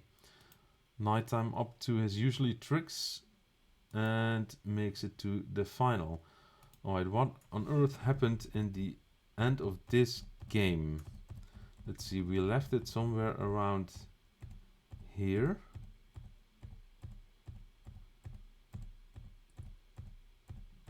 And black won by checkmate. Yeah, I would not have predicted that. So, Design is going to the final, which will start in 13 minutes. So I'm just going to play a game in the meantime. Batman 79 from Germany. Let's see what this will bring. G6. I'm assuming we'll have a similar start of the game, developing. Is he going to play Queen c8? He might. Maybe he won't.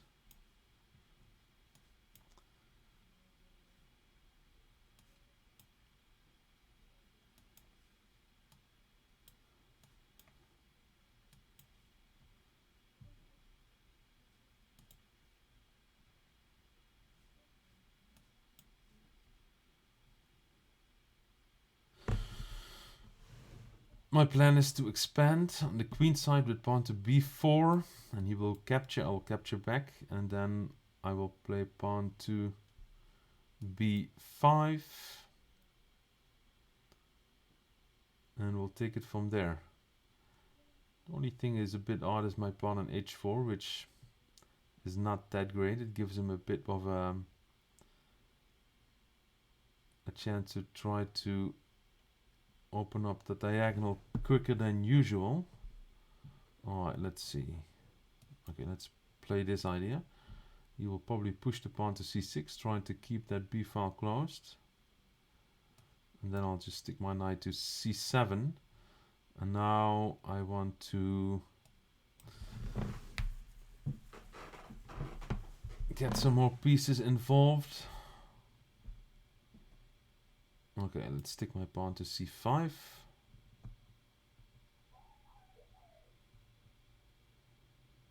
All right.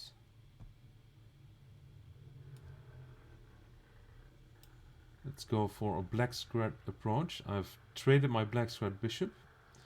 So that means I would like to get my pawns to black squares to sort of defend on the black colors, because my natural defender of the black colors is gone. Now ideally I get my pawn to d4 and my knight to e5, but he's getting ready to play g5 here pretty soon. I'm going to use a bit of a creative. I should have played d4 immediately. Okay. That was bad. That was bad and too bad. Not paying attention. Missed my chance. Now what?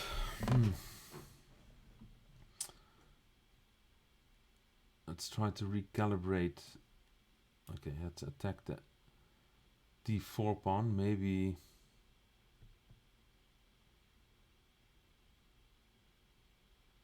I'll get lucky somehow. Doesn't look like I'm getting too lucky. I don't really want to trade my knight, but I might have to. Okay, let's do it then. It's going to recapture with the bishop. Sure enough.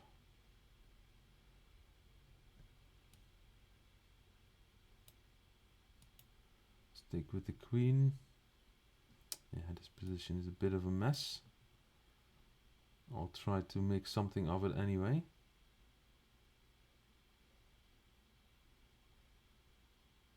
Let's go for time. White pawn e2 is probably going to get attacked. So I'll protect it. Now I'm ready for knight to d6.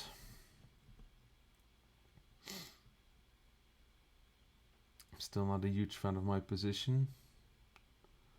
My rooks are particularly lousy.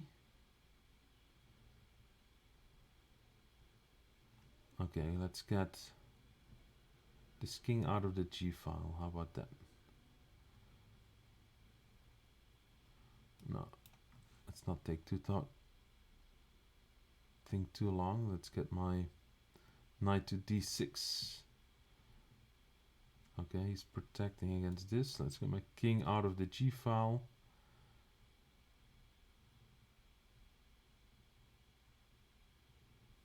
All right.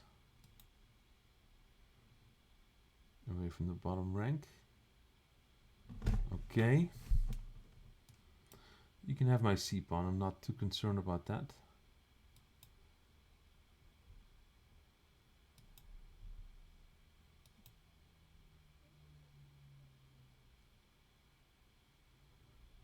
Finally, I'm getting some sort of attack going. I have to watch out for bishop d6. Could come now. It's not coming now.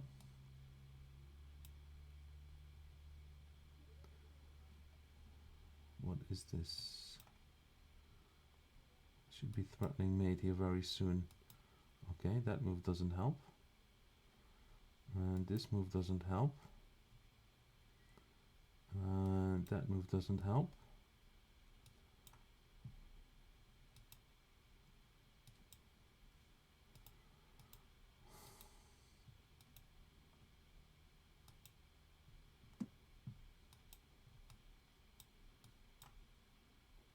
One on time.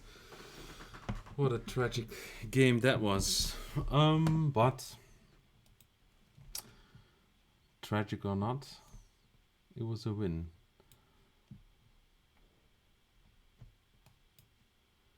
Let's see, are we getting a similar game? Except in the Sicilian defense? Hold on, what's going on here?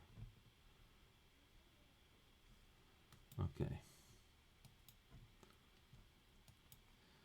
Somehow he is threatening mate in 1 on f7. I defend.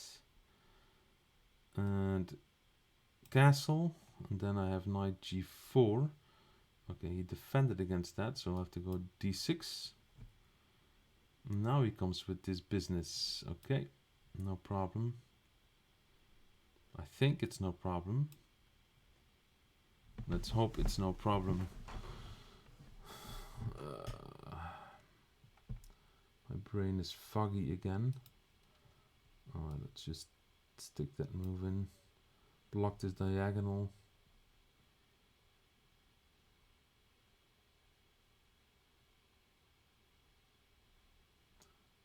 I'm not really happy with this. I'm a bit worried about the light squares. Okay. He wants to get his bishop involved. Yeah. Chess is not... Moves are not coming easily this morning. Okay, let me just take back this pawn. I'm expecting some sort of a bishop h6 to come soon. He does not. Why am I missing all these moves? Okay, let's take it. Let's get this queen towards my king. Attack the b pawn. Who knows? Maybe I'll get lucky there. Okay. Alright. Okay.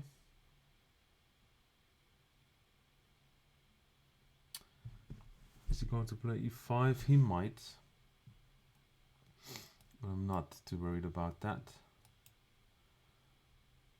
For now. Maybe I should. Okay.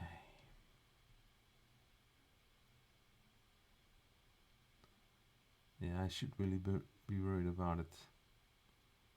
No doubt about that.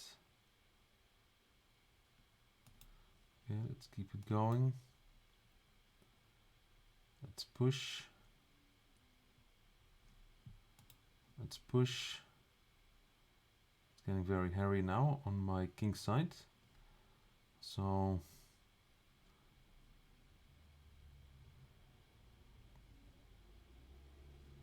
alright. I don't have to take. Okay, I will take. Now where do I put my queen so I don't get mated? Guess on g7. Yeah.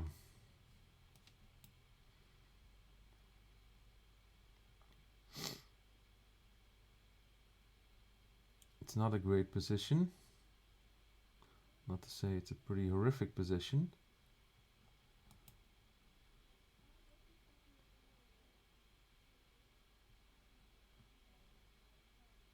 There comes the attack.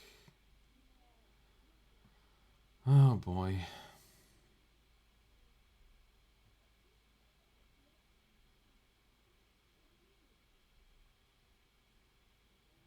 It's looking very grim. Do I see any chances? Not really.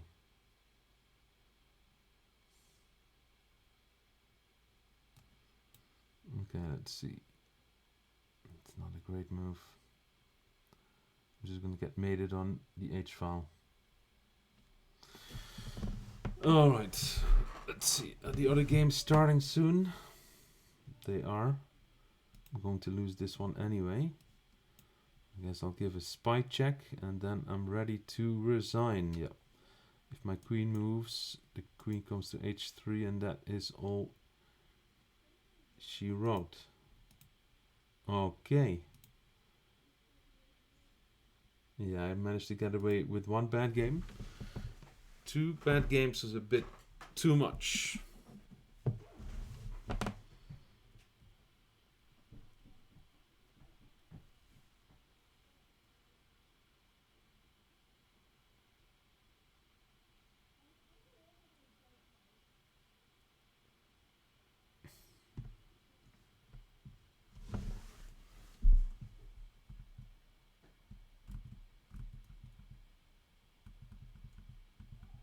Semi-final should start any second. And we'll take a look, or the final, sorry, between Nighttime and Jazian.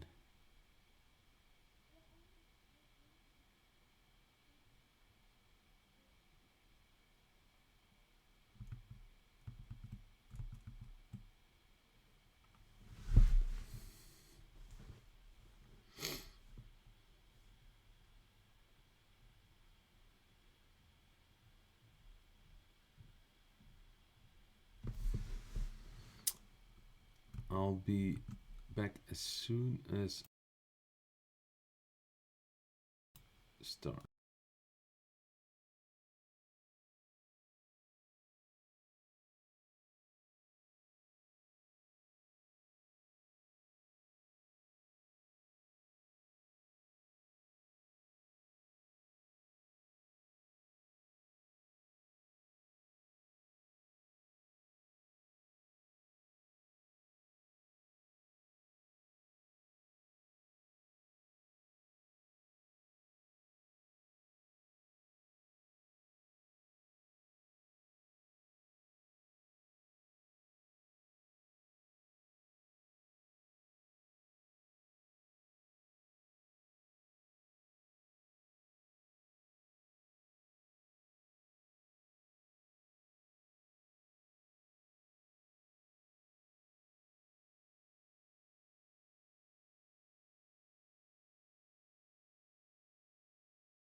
Alright, welcome back to the final.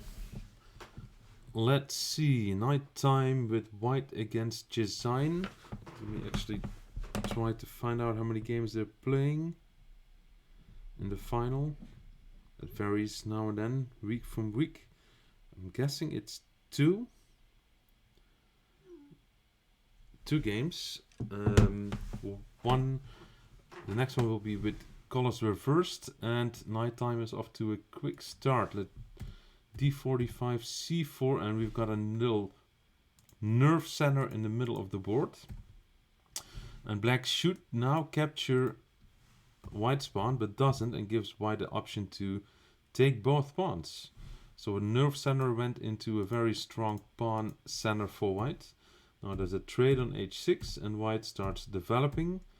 Black has developed very quickly, which is pretty good, and now starts an attack on the c pawn, and white is considering what to do. Yeah, the advantage of losing stuff is that you don't have to think about them anymore, and you can start attacking the things that you just lost to. And he gets one back. So black's position is fairly decent. He is castled. He's got two knights moved, and he should try to attack this pawn, for example, with pawn to e6. Knight to d7. Not sure what the plan is yet. We'll find out soon. A move I like a lot is queen d2. e5 is also a very nice move, having pawns next to each other, but again, these are not too difficult for black to attack. For example, queen c7, knight g4. Okay, the knight moves back to aim at this bishop. White should really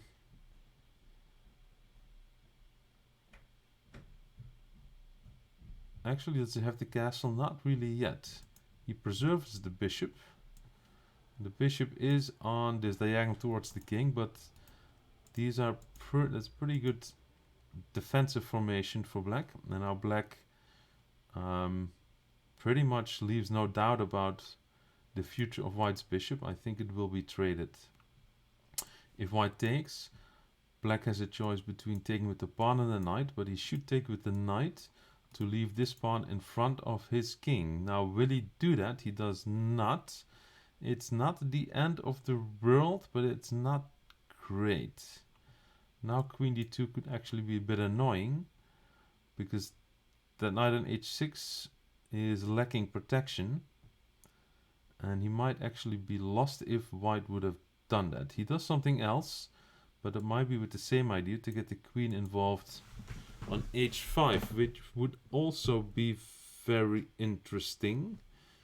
Let's see. He does. Now black could play knight d2 and take on b2 and try to go after this king. Black plays e6. Not a bad idea, but white could take this knight. White instead pushes the pawn to d6. It's a very strong pawn. Protected passed one on the 6th rank. But white's king is completely left alone, and black should really see if he can start an attack on it. This game is far from over. White takes the knight. White is up a knight, but it's not very easy at all to checkmate this king. The queen and the knight might simply not be enough, because the knight needs to be on g5 or f6 to create a threat. And it takes some doing to get the knight there. Now if you get a rook to the g file, that would be very nice, but that also takes some doing. Alright, I really like this move actually, because it stops knight d3 check, because the rook is protecting it. But I would like to get this king out of the file of this rook, because it could just be very annoying. f3. It's good to stop knight e4, but there's also still knight a4, queen a5. I like that move quite a bit, because now these black pieces are gathering close to white's king, and white has only 5, 8, 9, 10 points close to his king, and black has 14 15 plus 5, 19 close to his king. Okay, the black king is in some danger as well, but the problem is that the white knight can't really do much. I mean, the best it can do is to sacrifice itself on f5 and get a few more pawns, but just the queen is not going to get checkmate on the black king.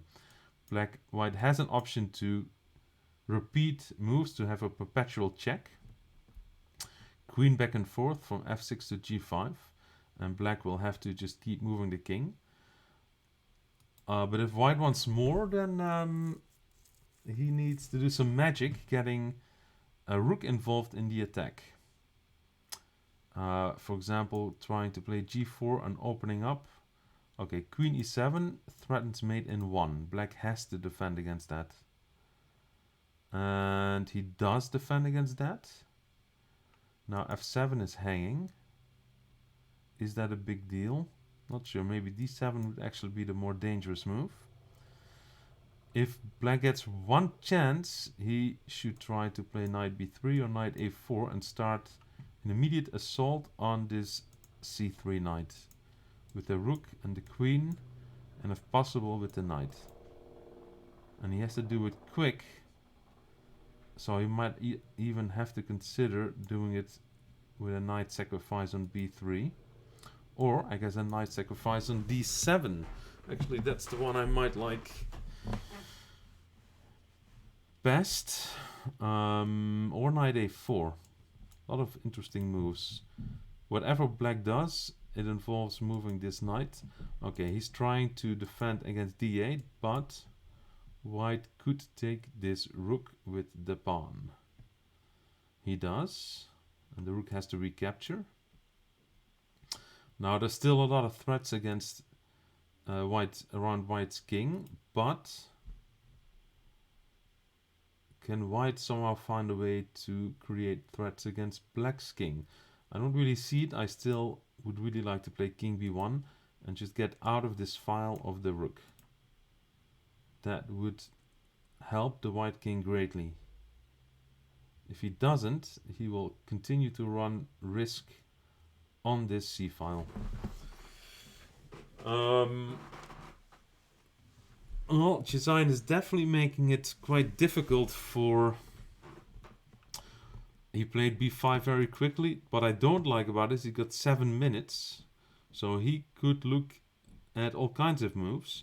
Now the idea b5 I like a lot, because getting that pawn involved to attack as well will be very dangerous to the white king. But maybe a move like knight a4 would have been better already. We'll see. b5 could be a very good move, but it was played instantly. Wait, what? That feels like begging for trouble. Anywhere this knight moves. This was the idea. He's giving up the knight to trade that rook, to try to make his king safer. But his king is not safe yet, because black has the two most dangerous attackers in the whole game still very close to white's king. And especially this knight here, knight b3 alert. Let's see if that happens. Black does not see it yet. Will white see it? This knight and this rook are completely out of the game, which creates some trouble, because black is essentially up a knight on the left side, on the queen side of the board. Now white brings his queen all the way out. At least he gets his rook closer, but this king is still sort of left alone. So white should keep checking and maneuver his pieces closer to his king. Knight d3 is in the position with a royal fork on the king, rook and queen, but it's white's turn. I assume white will, white checks with the rook, while white is now slowly getting all his rook and queen closer to his king. And he might even start a checkmating attack with queen g5. He does play that. And now he could try to get the rook in. I don't see the checkmate yet. It is pretty close. Still, this white king is under protected. Aha, queen there. And now what? If queen d8, the king can still run. The knight and queen are protecting this d7 square, which is quite important. Yeah, this is a case where there's just not a mate, even though you have so many pieces surrounding the black king. Okay, he's threatening mate, and now it's up to black to try to come with some sort of...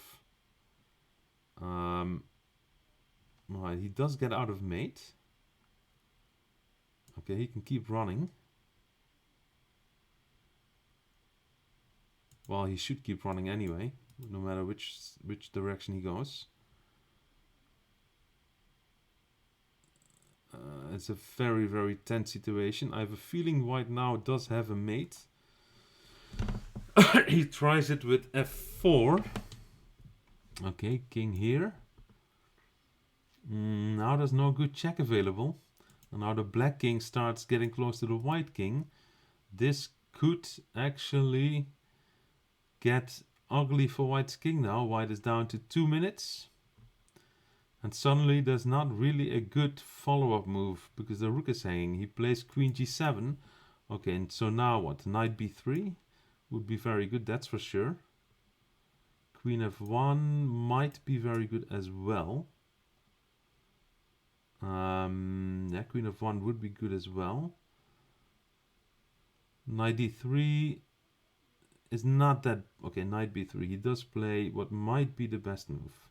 Let's see where this white king is gonna go. He's got 3 options, and black could take the rook with the knight after that. Alright, now that allows queen e2 was mate in 1. Okay, black missed that. He did take the rook. White's position is very difficult.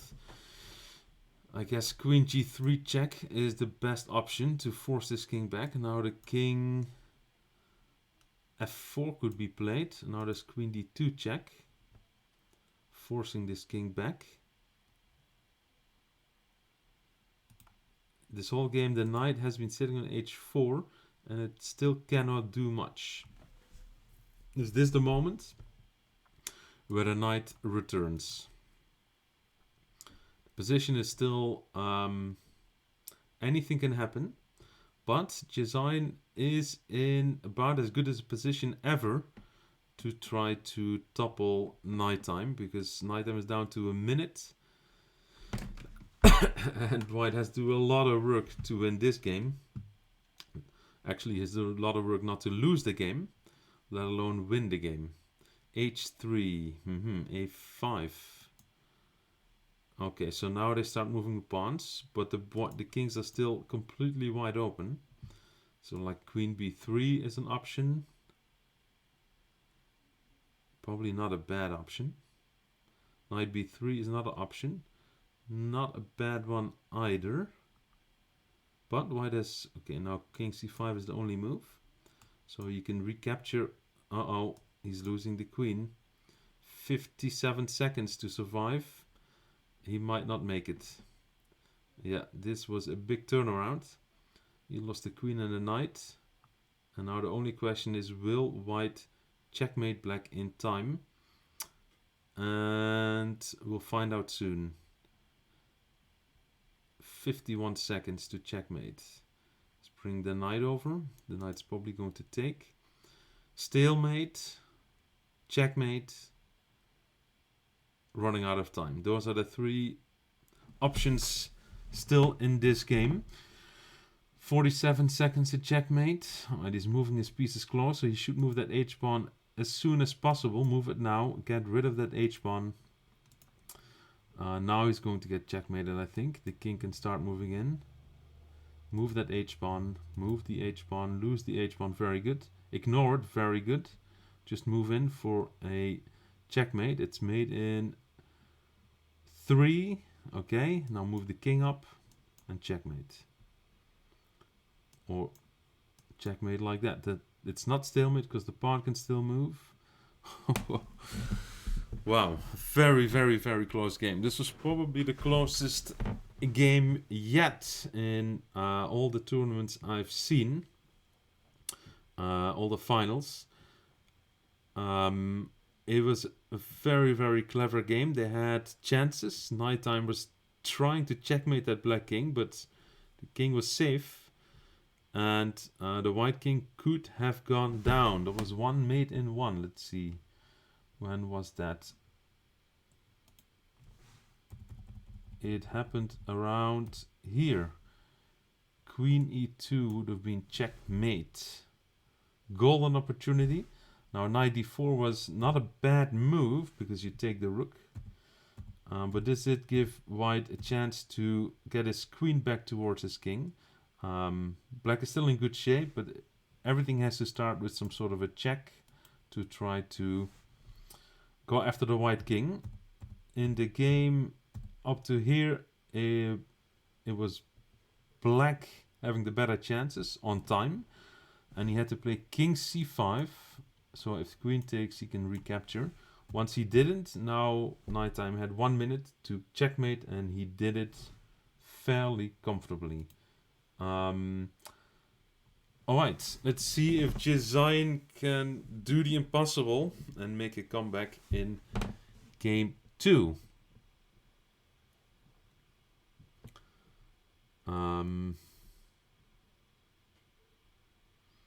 It should start pretty soon or not.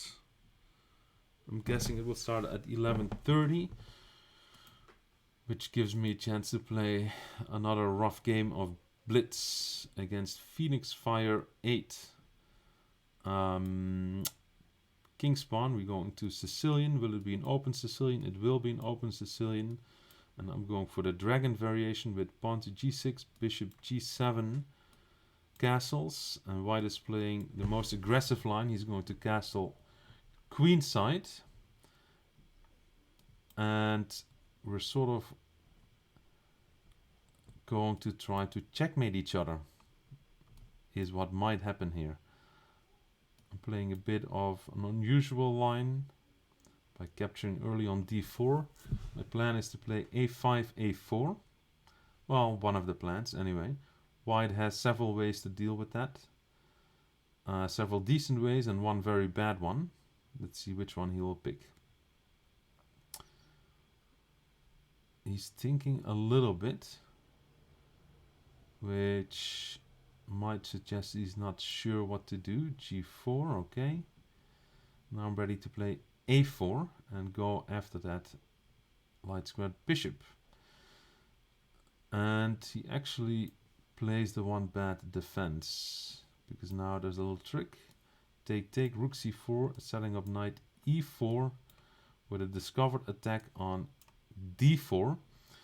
And this is, white doesn't necessarily lose anything, but he's going to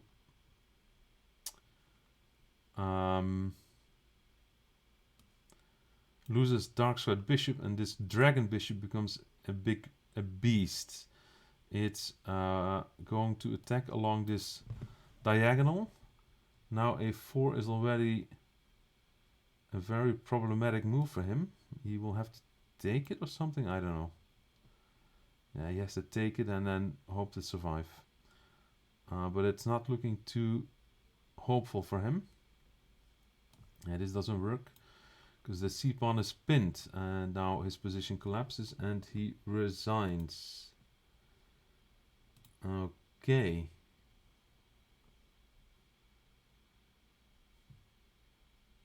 Eight more minutes. Okay, one more game against Mary Arabidze from Georgia. Women's Grandmaster. We're playing a King's Indian with g3 and the Queen a5 line. She clearly knows it. Now there's a couple of ways white can play. Actually, I played this in my only game against Kasparov with black. He played this rook e2. This might, what is this? I've never seen this move. I'm a little confused what's going on here now. Rook e2. Is a mouse slip? I have no idea what this is about. I'm a little stunned. Let's play knight e5, attack the c-pawn. What am I missing? Okay, this is forced. If I play queen b4, black will have to play c5. How bad is all of that? Oh, let's find out. I might be running into some devious opening theory, or rook e2 was a mouse slip. It's one of the two. I should be careful with my time. It's a very tricky position. I mean, usually there's like a bishop f1 or something, but rook on e2, or bishop f1 anyway. Okay, color me surprised. Alright, let's play b6 so my queen can move away. And I don't have to protect that pawn. Okay, let's check. And go to d4. Yeah.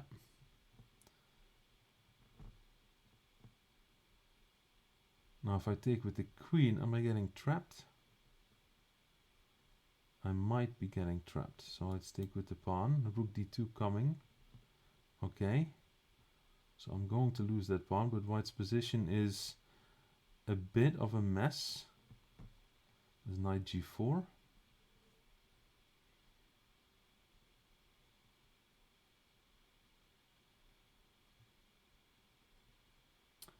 I have to watch out for my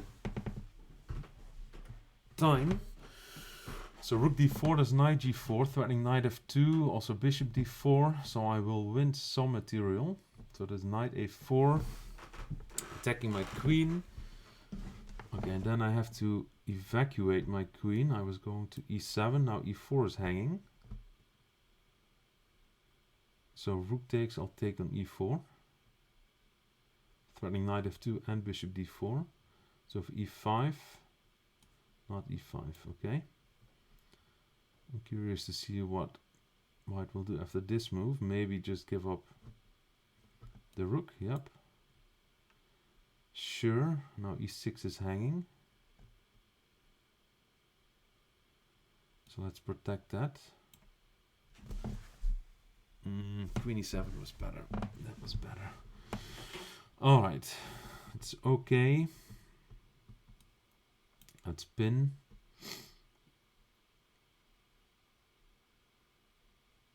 You want to trade? We shall trade. No problem. Let's keep my pawn alive. I'm up an exchange. So I have a technically winning position.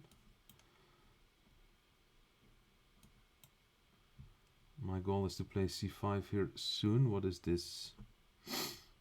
Okay, do I have to worry about it? Not really. So I won't.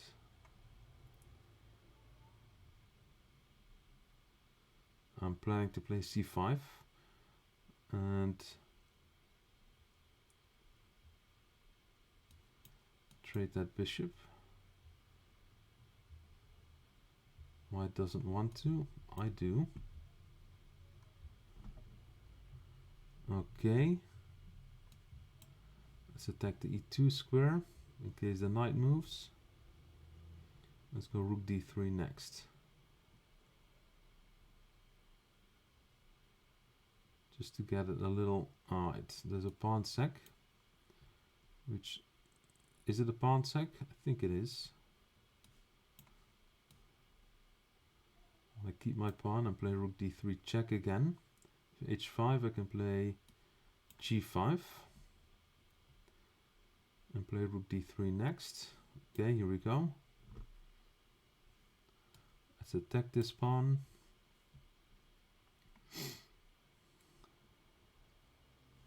And then let's keep going with the other one. let's take it. Uh-oh, I should have...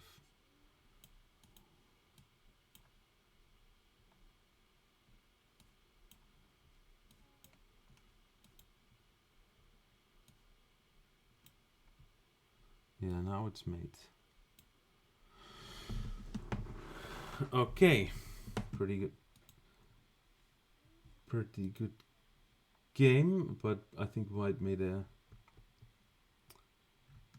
mouse slip. Rook e2 was a very odd move, and that really puts white's position in an awful lot of trouble. h3 is a move here. Bishop e3 gets played now and then. Rook e2 is I've never seen, and white got into trouble with this c pawn first of all, because b3 does queen takes knight, and maybe queen b3 has to be played, but it's a bit uncomfortable. So knight b3, attacking the c pawn again. Now you cannot keep it, so white temporarily sacks it, hoping that my queen will get into trouble with bishop f1, but I protect my pawn, maneuver my knight to d4, and if she wins back my pawn, there's knight g4 threatening knight f2 with a fork, as well as bishop d4. So knight g4 means rook d4, knight g4, rook back, knight f2, the fork, rook takes, queen takes. It's probably the best thing white could have done. Now the problem with this is that the knight is in a bad spot and the e-pawn is also going. And now she gives up the exchange, but now I'm up a pawn and exchange. Queen e7 was better. If bishop takes c6, bishop b7, and the white king will get checked very quickly, and my rooks go in the game. Now it takes me a little longer, and I decided not to go for an attack, but just play for the endgame. Trade pieces and get my rooks involved. h5 was trying to get king h4 on the board, so I played g5. Now this h-pawn is a little dangerous, but not too dangerous, and my king is the one who dealt with that. And finally it was mate.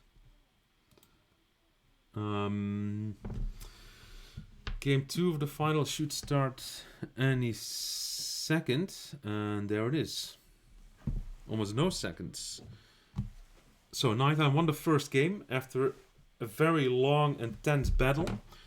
I think it was one of the best games in the final I've seen so far. Josiah knows that Nighttime is the player to beat, and he came up with a lot of interesting ideas to try to stop Nighttime, and he got very far. In fact, he had a mate in 1.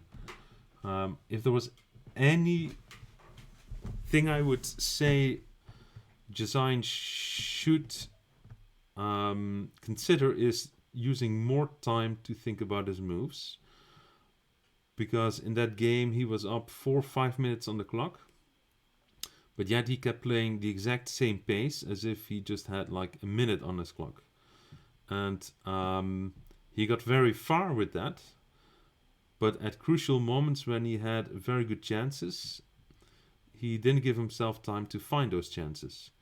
Now this is something that's very typical. It happens to every single chess player, especially when you pretty much are a beginner chess player. Thinking long about moves is not the first thing that comes to your mind. And that even counts for the best players in the country. For example, most kindergarten and first grade national championships are typically won by players who are capable of spending a lot of time thinking about their moves, because they will just see more because they use more time. But it's very difficult to sit at a board and be quiet, especially if you play in person. Of course, nowadays most people play online, but when you're playing in person and you have 4 hours to play a game, and you're 5, 6, 7, 8, 9 years old, I mean, even for most grown-ups, it's almost impossible to do. So you need a lot of patience, and you have to be concentrated for long periods of time. And this is just not an easy thing at all. So, but eventually it will happen. But especially in the younger age categories, the winners usually are the players who are capable of concentrating for a long time and using all the time they have. As players get older, they get better at that, and you'll see that even players, it's not necessarily the players who were very good when they were very young, continue to be very good when they're older. Now in this position, the white king is in a lot of trouble already. Black has won this rook on a1. He's starting to attack it with his bishop. There's basically only a couple of ways to get out of check. One of them is to block with the pawn. One of them is to run the king down. And then you can also give up your queen. He runs the king down, which might have been the best way. If the pawn takes, then the rook can come to the king's rescue. Now, is this the end of white's trouble? It certainly is not, because white is down a knight and a rook. The queen comes in with check. And the rook blocks. Now the queen can keep coming in, which is not bad. What he should not do is take this pawn, because then he loses his queen. That would be the worst. A move I also like is a move like rook d8 to, yep, there it comes, to pin this pawn and just put more pressure on the white king. Potentially threatening rook d3 check. Bishop d4. Okay, now queen f2 is a pretty good move. Rook d3 doesn't really work. No, queen f2 is the best move now. And he does find it again. Rook e2 is a must. And now e3 check. That's an option. I mean, you could even take and take. But e3 is probably the best move. King d1 only move. And now, I guess, another check. Forcing rook e1. Then you can again push that pawn with check. The king has to go up.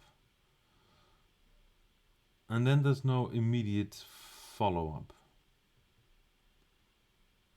I guess queen here, rook block, and rook takes d3 would be the way to go. Actually, it would be almost mate. He does go for the other one, which I understand. It's the first thing I thought about. But now there's actually not a good follow-up. There's no bishop g5 check. There's no bishop c3 check. There's no knight b3 check. There's no rook d3 check. No queen f4 check. So there's not really a good check for black. He doesn't have to move the queen, because if the rook takes, you take with the pawn and promote to another queen. So black has options. What could he do? Is there any way to threaten mate? I guess the only way is to try to get the queen to e3. Close. Oh no, he does play it. Oh, he does play queen f2, threatening queen e3 mate. So I have a feeling it was the best move. I also have the feeling that there is no defense. Queen b5 is not it. I do know that. Queen f4 was probably the only way to try to defend. Now queen e3 is checkmate. The knight is protecting this square. The pawn is protecting this square. The bishop is protecting this square. So queen e3 would be the end. Now if black doesn't play it, it doesn't really matter so much, because he has queen c3 is mate, as well as queen e3, because he continues to have a great position. Now he's going after the white queen. While white should really try to get queens off the board if he wants his king to survive a little longer. But usually when you're down a bunch of material, the last thing you want to do is trade queens because you feel you will have no chance anymore. And well, that's it. Black found the mate on d3. Yeah, the first game was a very close call, but nighttime prevailed. In the second game, Design didn't really have too much of a chance. And so, nighttime wins the tournament again. He remains the player to beat. But Design got close. Maybe next week he'll get even closer. I will round this off with a little bit more chess, but this time I'm going to change venues to Lichess. Let's see, I have to change the settings because it is my preferred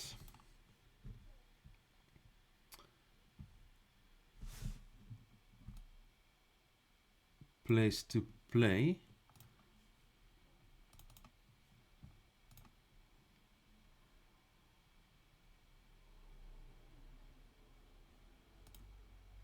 Alright, here we go. I might have to resize the board. Let's see what's going on. As far as tournaments go, right click on this. I'm not going to join yet. I just want to see a game so I can resize my board appropriately. Here we go.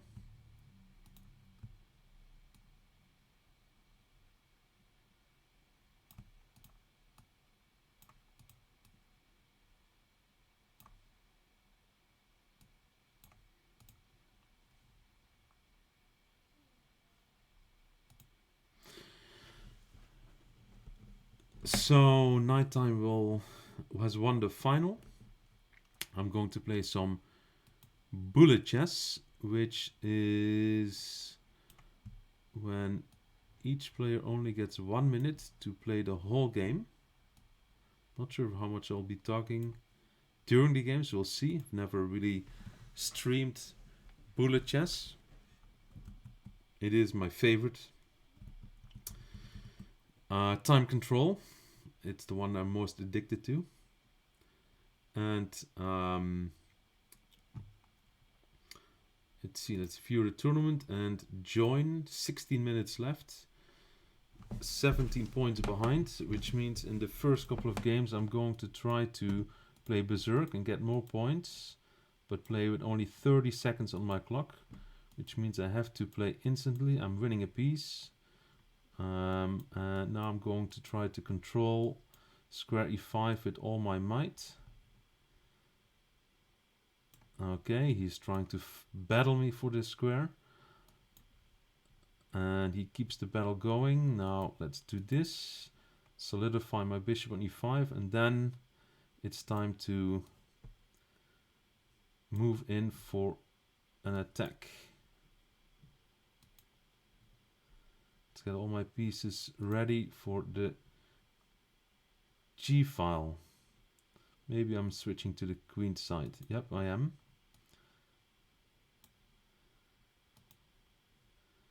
I have to play pretty quickly. What is he doing? Okay, let's stop that. Let's play a4. Okay, well, I will take this. Now I'm switching to the h file. The queen h8 is on the board. Should I play it? I should play it. Just take this guy.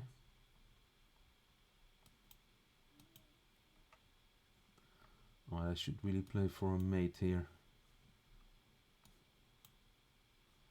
Check. I missed that move. Might have to do a runner.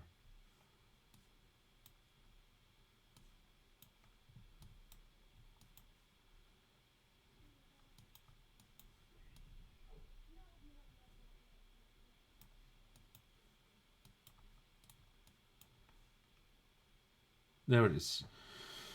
2 seconds. The end was a bit scruffy. I should have mated him, ideally, but I didn't have a lot of time. So now I'm getting 3 points for the victory, and I'm berserking again, which means I don't have a lot of time. I have to pre-move all my moves if I can. Let's see if I can get away. He's playing very quickly, which is a bit of an issue, because that makes it a bit harder to... I have to really push this one. Let's take, let's protect. He takes that. When is this rook going to move? For now it's not. Now it is.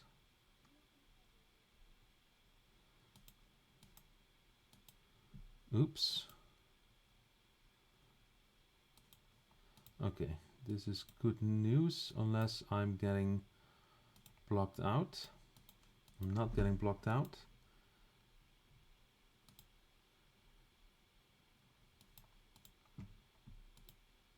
Now the rest I can pre-move.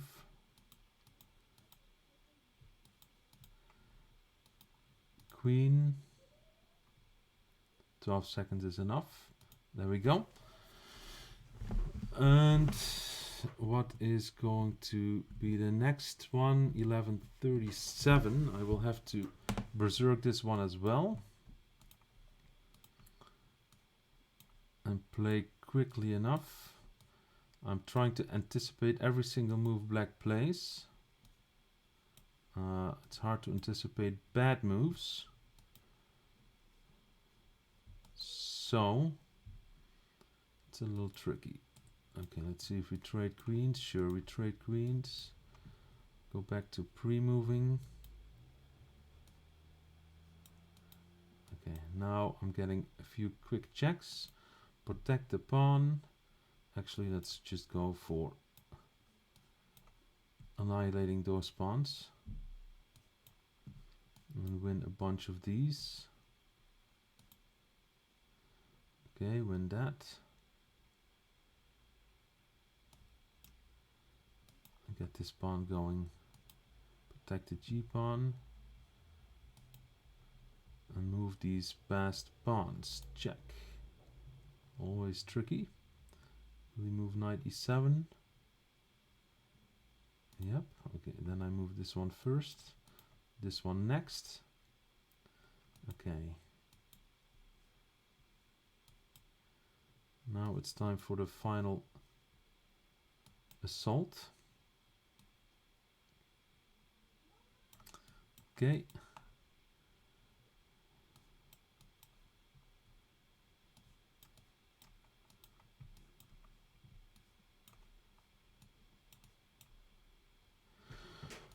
Time. Good enough. Let's see. How many points have I gathered so far? 11. 3 times I had to berserk. Now I'm not berserking. 2014 is a bit too much for me to give up my precious time, and he's playing quite well. Now we get into this. Okay. H4. Alright. Let's try to trade the light square bishops. He's attacking my knight. Let's bring it back. Get my other knight to f3. Okay, let's keep this center closed. Of course, he can take my knight. It's not a problem. My knight to f3 is what I want. Okay, I could take an exchange. Let's do it. Why not? And now let's open the A file. So I can use my rooks.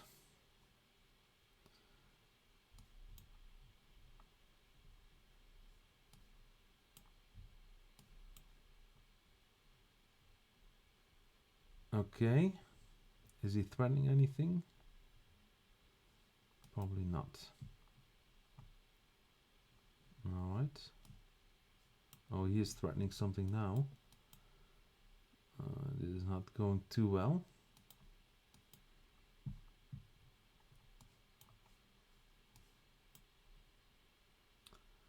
Playing quite badly.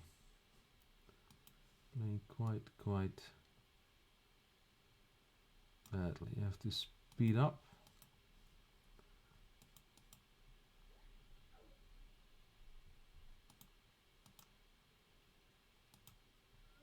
Uh-oh. Am I about to get mated?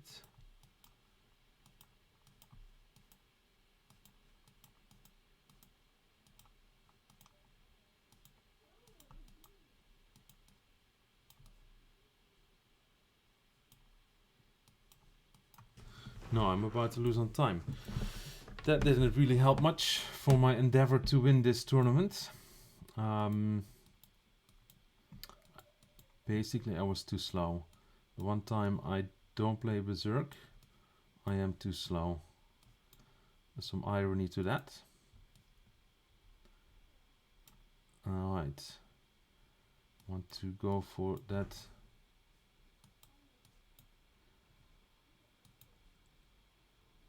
Okay, this is not going as planned, but could be worse. At least I didn't lose a rook. Okay, let's try to also not going according to plan.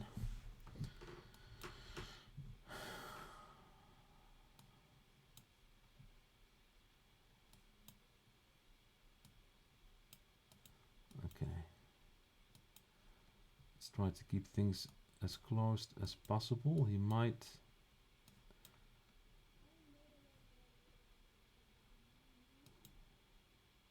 Again, I'm way too slow.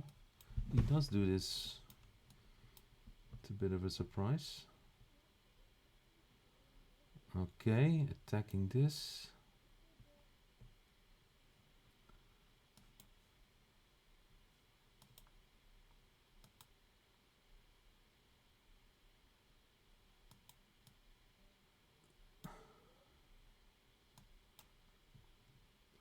Way too slow.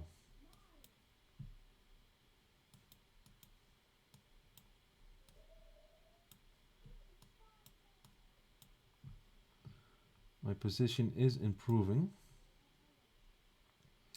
So let's hope that's worth something.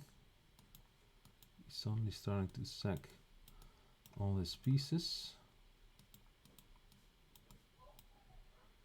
So I might have a chance to make... Oh, still not. Not so easy today. I had a mate in one. I expected him to go up the board instead of down. And I'm off to a difficult start. Again, time is the issue. So I have to speed up. Okay, f4, c3 hanging. Now he has a problem.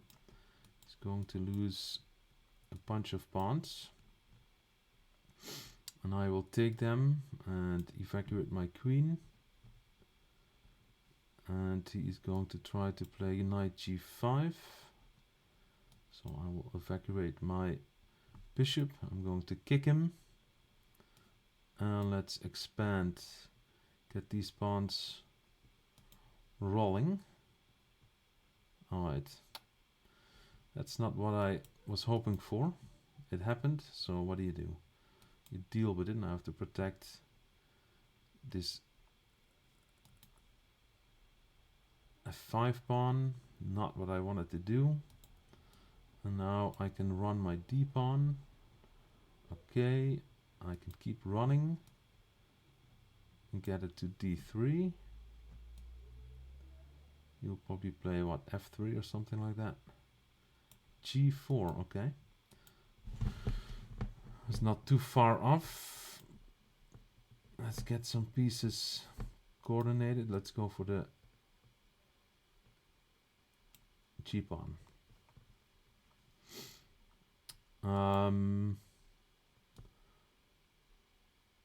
Okay, this is actually not working out as I had intended it to work out. That was bad news. It's too bad.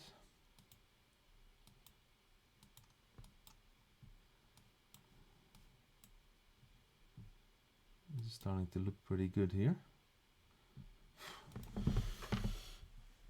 Okay, 3 minutes to go.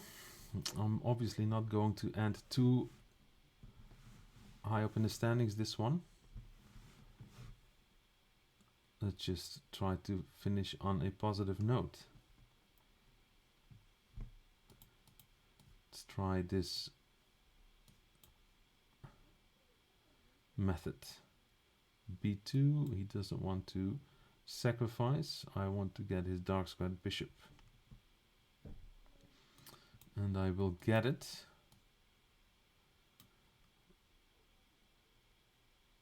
And let's see if he falls for bishop e3. He does not. He's thinking. He does fall for it. Interesting. Now, he could be resigning, but he doesn't want to. He does want to. Alright. Maybe you can pull off one more game.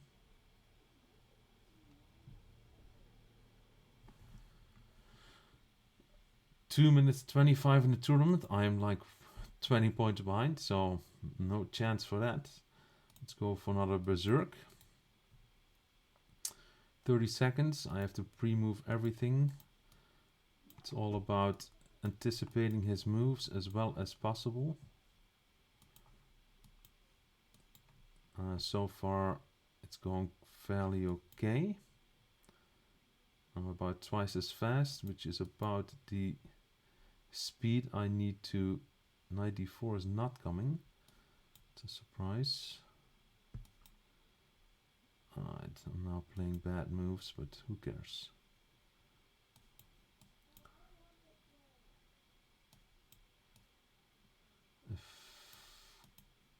Attacking the h-pawn. That knight belongs on d5. Actually, why don't I just take this guy and stick the knight on d5? Sure. And take it, and take a8. And now go for the b-pawn. Let's first try to trade rooks. Line up with the b-pawn. Protect my b-pawn, attack his b-pawn, take his b-pawn, try to trade queens. Okay, this is going fairly well, obviously. I shouldn't have done that. It made things a lot more difficult. No time. No time, no moves. The pairings will probably be closed in 5 seconds. One more game. Alright, let's end with the special. The a5, a4 sting attack. Let's see. So far white's play is not particularly impressive, but of course neither is mine. Okay, let's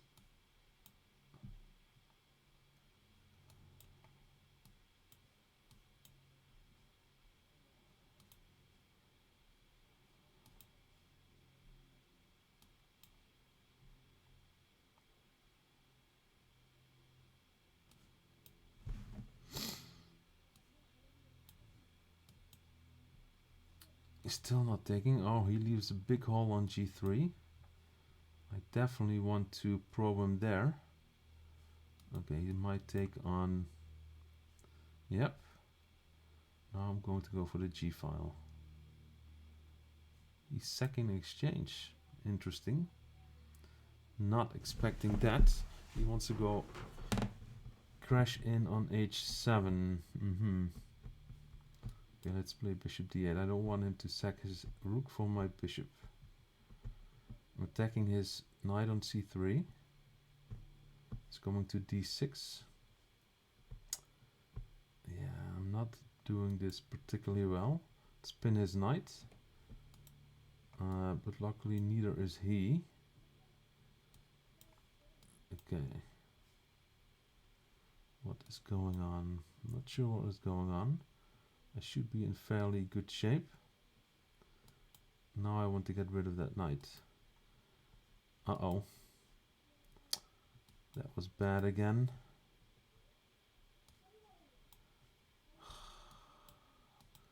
It's a horrendous game. And I will lose it unless I can... No, I will lose it. Okay, well I guess that's enough chess for me for now. Thank you for tuning in, and we'll be back for more chess on Sunday mornings in a week. See you then.